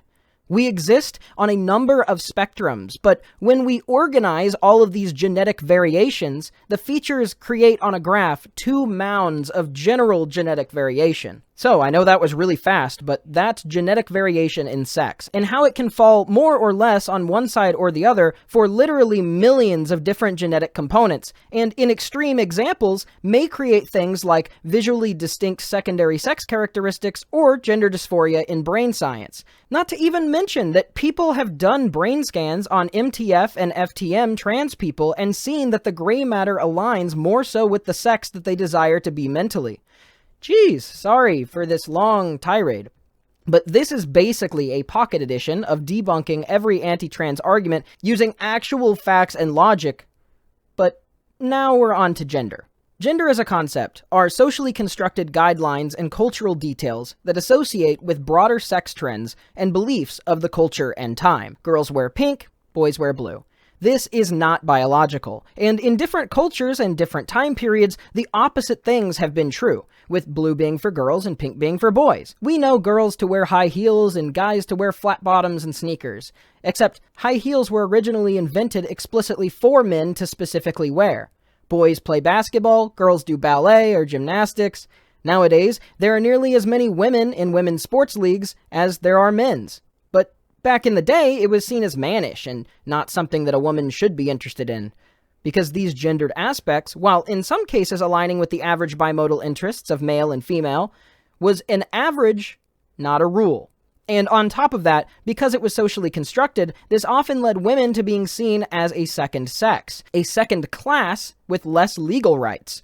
Often, the averages making up general interests were used to compound and force people to fit more rigidly into specific boxes. This is borderline eugenicist thinking, because it is forcing genetic reality to fit into artificially constructed boxes rigidly and with little exception, rather than creating boxes that more accurately reflect the biological truth of genetic variation. When people mean gender, this is what they refer to. These socially constructed boxes that are mixed in with scientific half-truths and histories of willful subjugation of women as a lower class. Wanting to broaden these ideas more so outside of the rigid boxes isn't anti-science. It's keeping up with biological reality and a whirlpool of evidence. If you're still uncertain or think, well, surely gender ideas that we have somewhat formed more nebulously from genetics because they were the result of the average people creating them in a culture. This can also be disproven, because not only things like the high heel example that I already mentioned, changing in time and context, but also the existence of hundreds of mutually cohabitating cultures all across the planet that have sometimes similar, sometimes dissimilar, and sometimes completely different or opposing stereotypes associated with the gender in their respective cultures. This contradiction becomes even more apparent in languages with gendered masculine and feminine grammar. For example, the concept of a key in German is masculine, associated often with being heavy, rough, and hard, while in Spanish it's categorized as feminine, associating with small, intricate, and little. Same exact concept, a key, with totally different gender signifiers that actively contradict each other, hard-baked into two coexisting modern cultures and languages. If you watch my Persona 4 series, you may remember the third gender, but not really a gender, but kind of a gender that Japan had in the pre-Meiji eras. If you haven't seen those videos, the Persona 4 analysis series is definitely worth watching. Native American cultures also famously have additional gender signifiers other than man and woman, and different other cultures throughout time, both currently around and not, make such exceptions outside of just two as well. So, I hope that wasn't too much. You can always re-listen if you need to, and while wording it this way makes sense to me, there's probably other people who would explain it better to you. But if you think that you have absorbed the general idea of what I said, let's revisit ER's statements. He states, "Gender is not your biological sex, but what your brain believes is your sex. Our brains are biological, so how could one's mental state be separate from our biology?" Do you see how broken of a premise this is? He nearly gets nothing right about gender or sex, to the level where responding to it is almost impossible. It's similar to trying to answer a question like, did you know trees don't exist? Saying yes or saying no is accepting the premise that trees don't exist, which is false. It's a question that's premises are so fundamentally broken that it literally can't be engaged with as a straightforward answer. He's literally so wrong he didn't even formulate the question right. And as I mentioned before, since it has been like, 10 minutes or something, this is based on a quote of Rebecca essentially saying that they want to break down rigid gender roles. So like, let the girl play with the truck. It's not some heinous, crazy idea. Finally, let's get into his John Money spiel, and just try to keep in mind everything that you just learned here, and see how confidently he asserts his hateful and ignorant mindset, while trying to loosely frame Rebecca as a pedophile.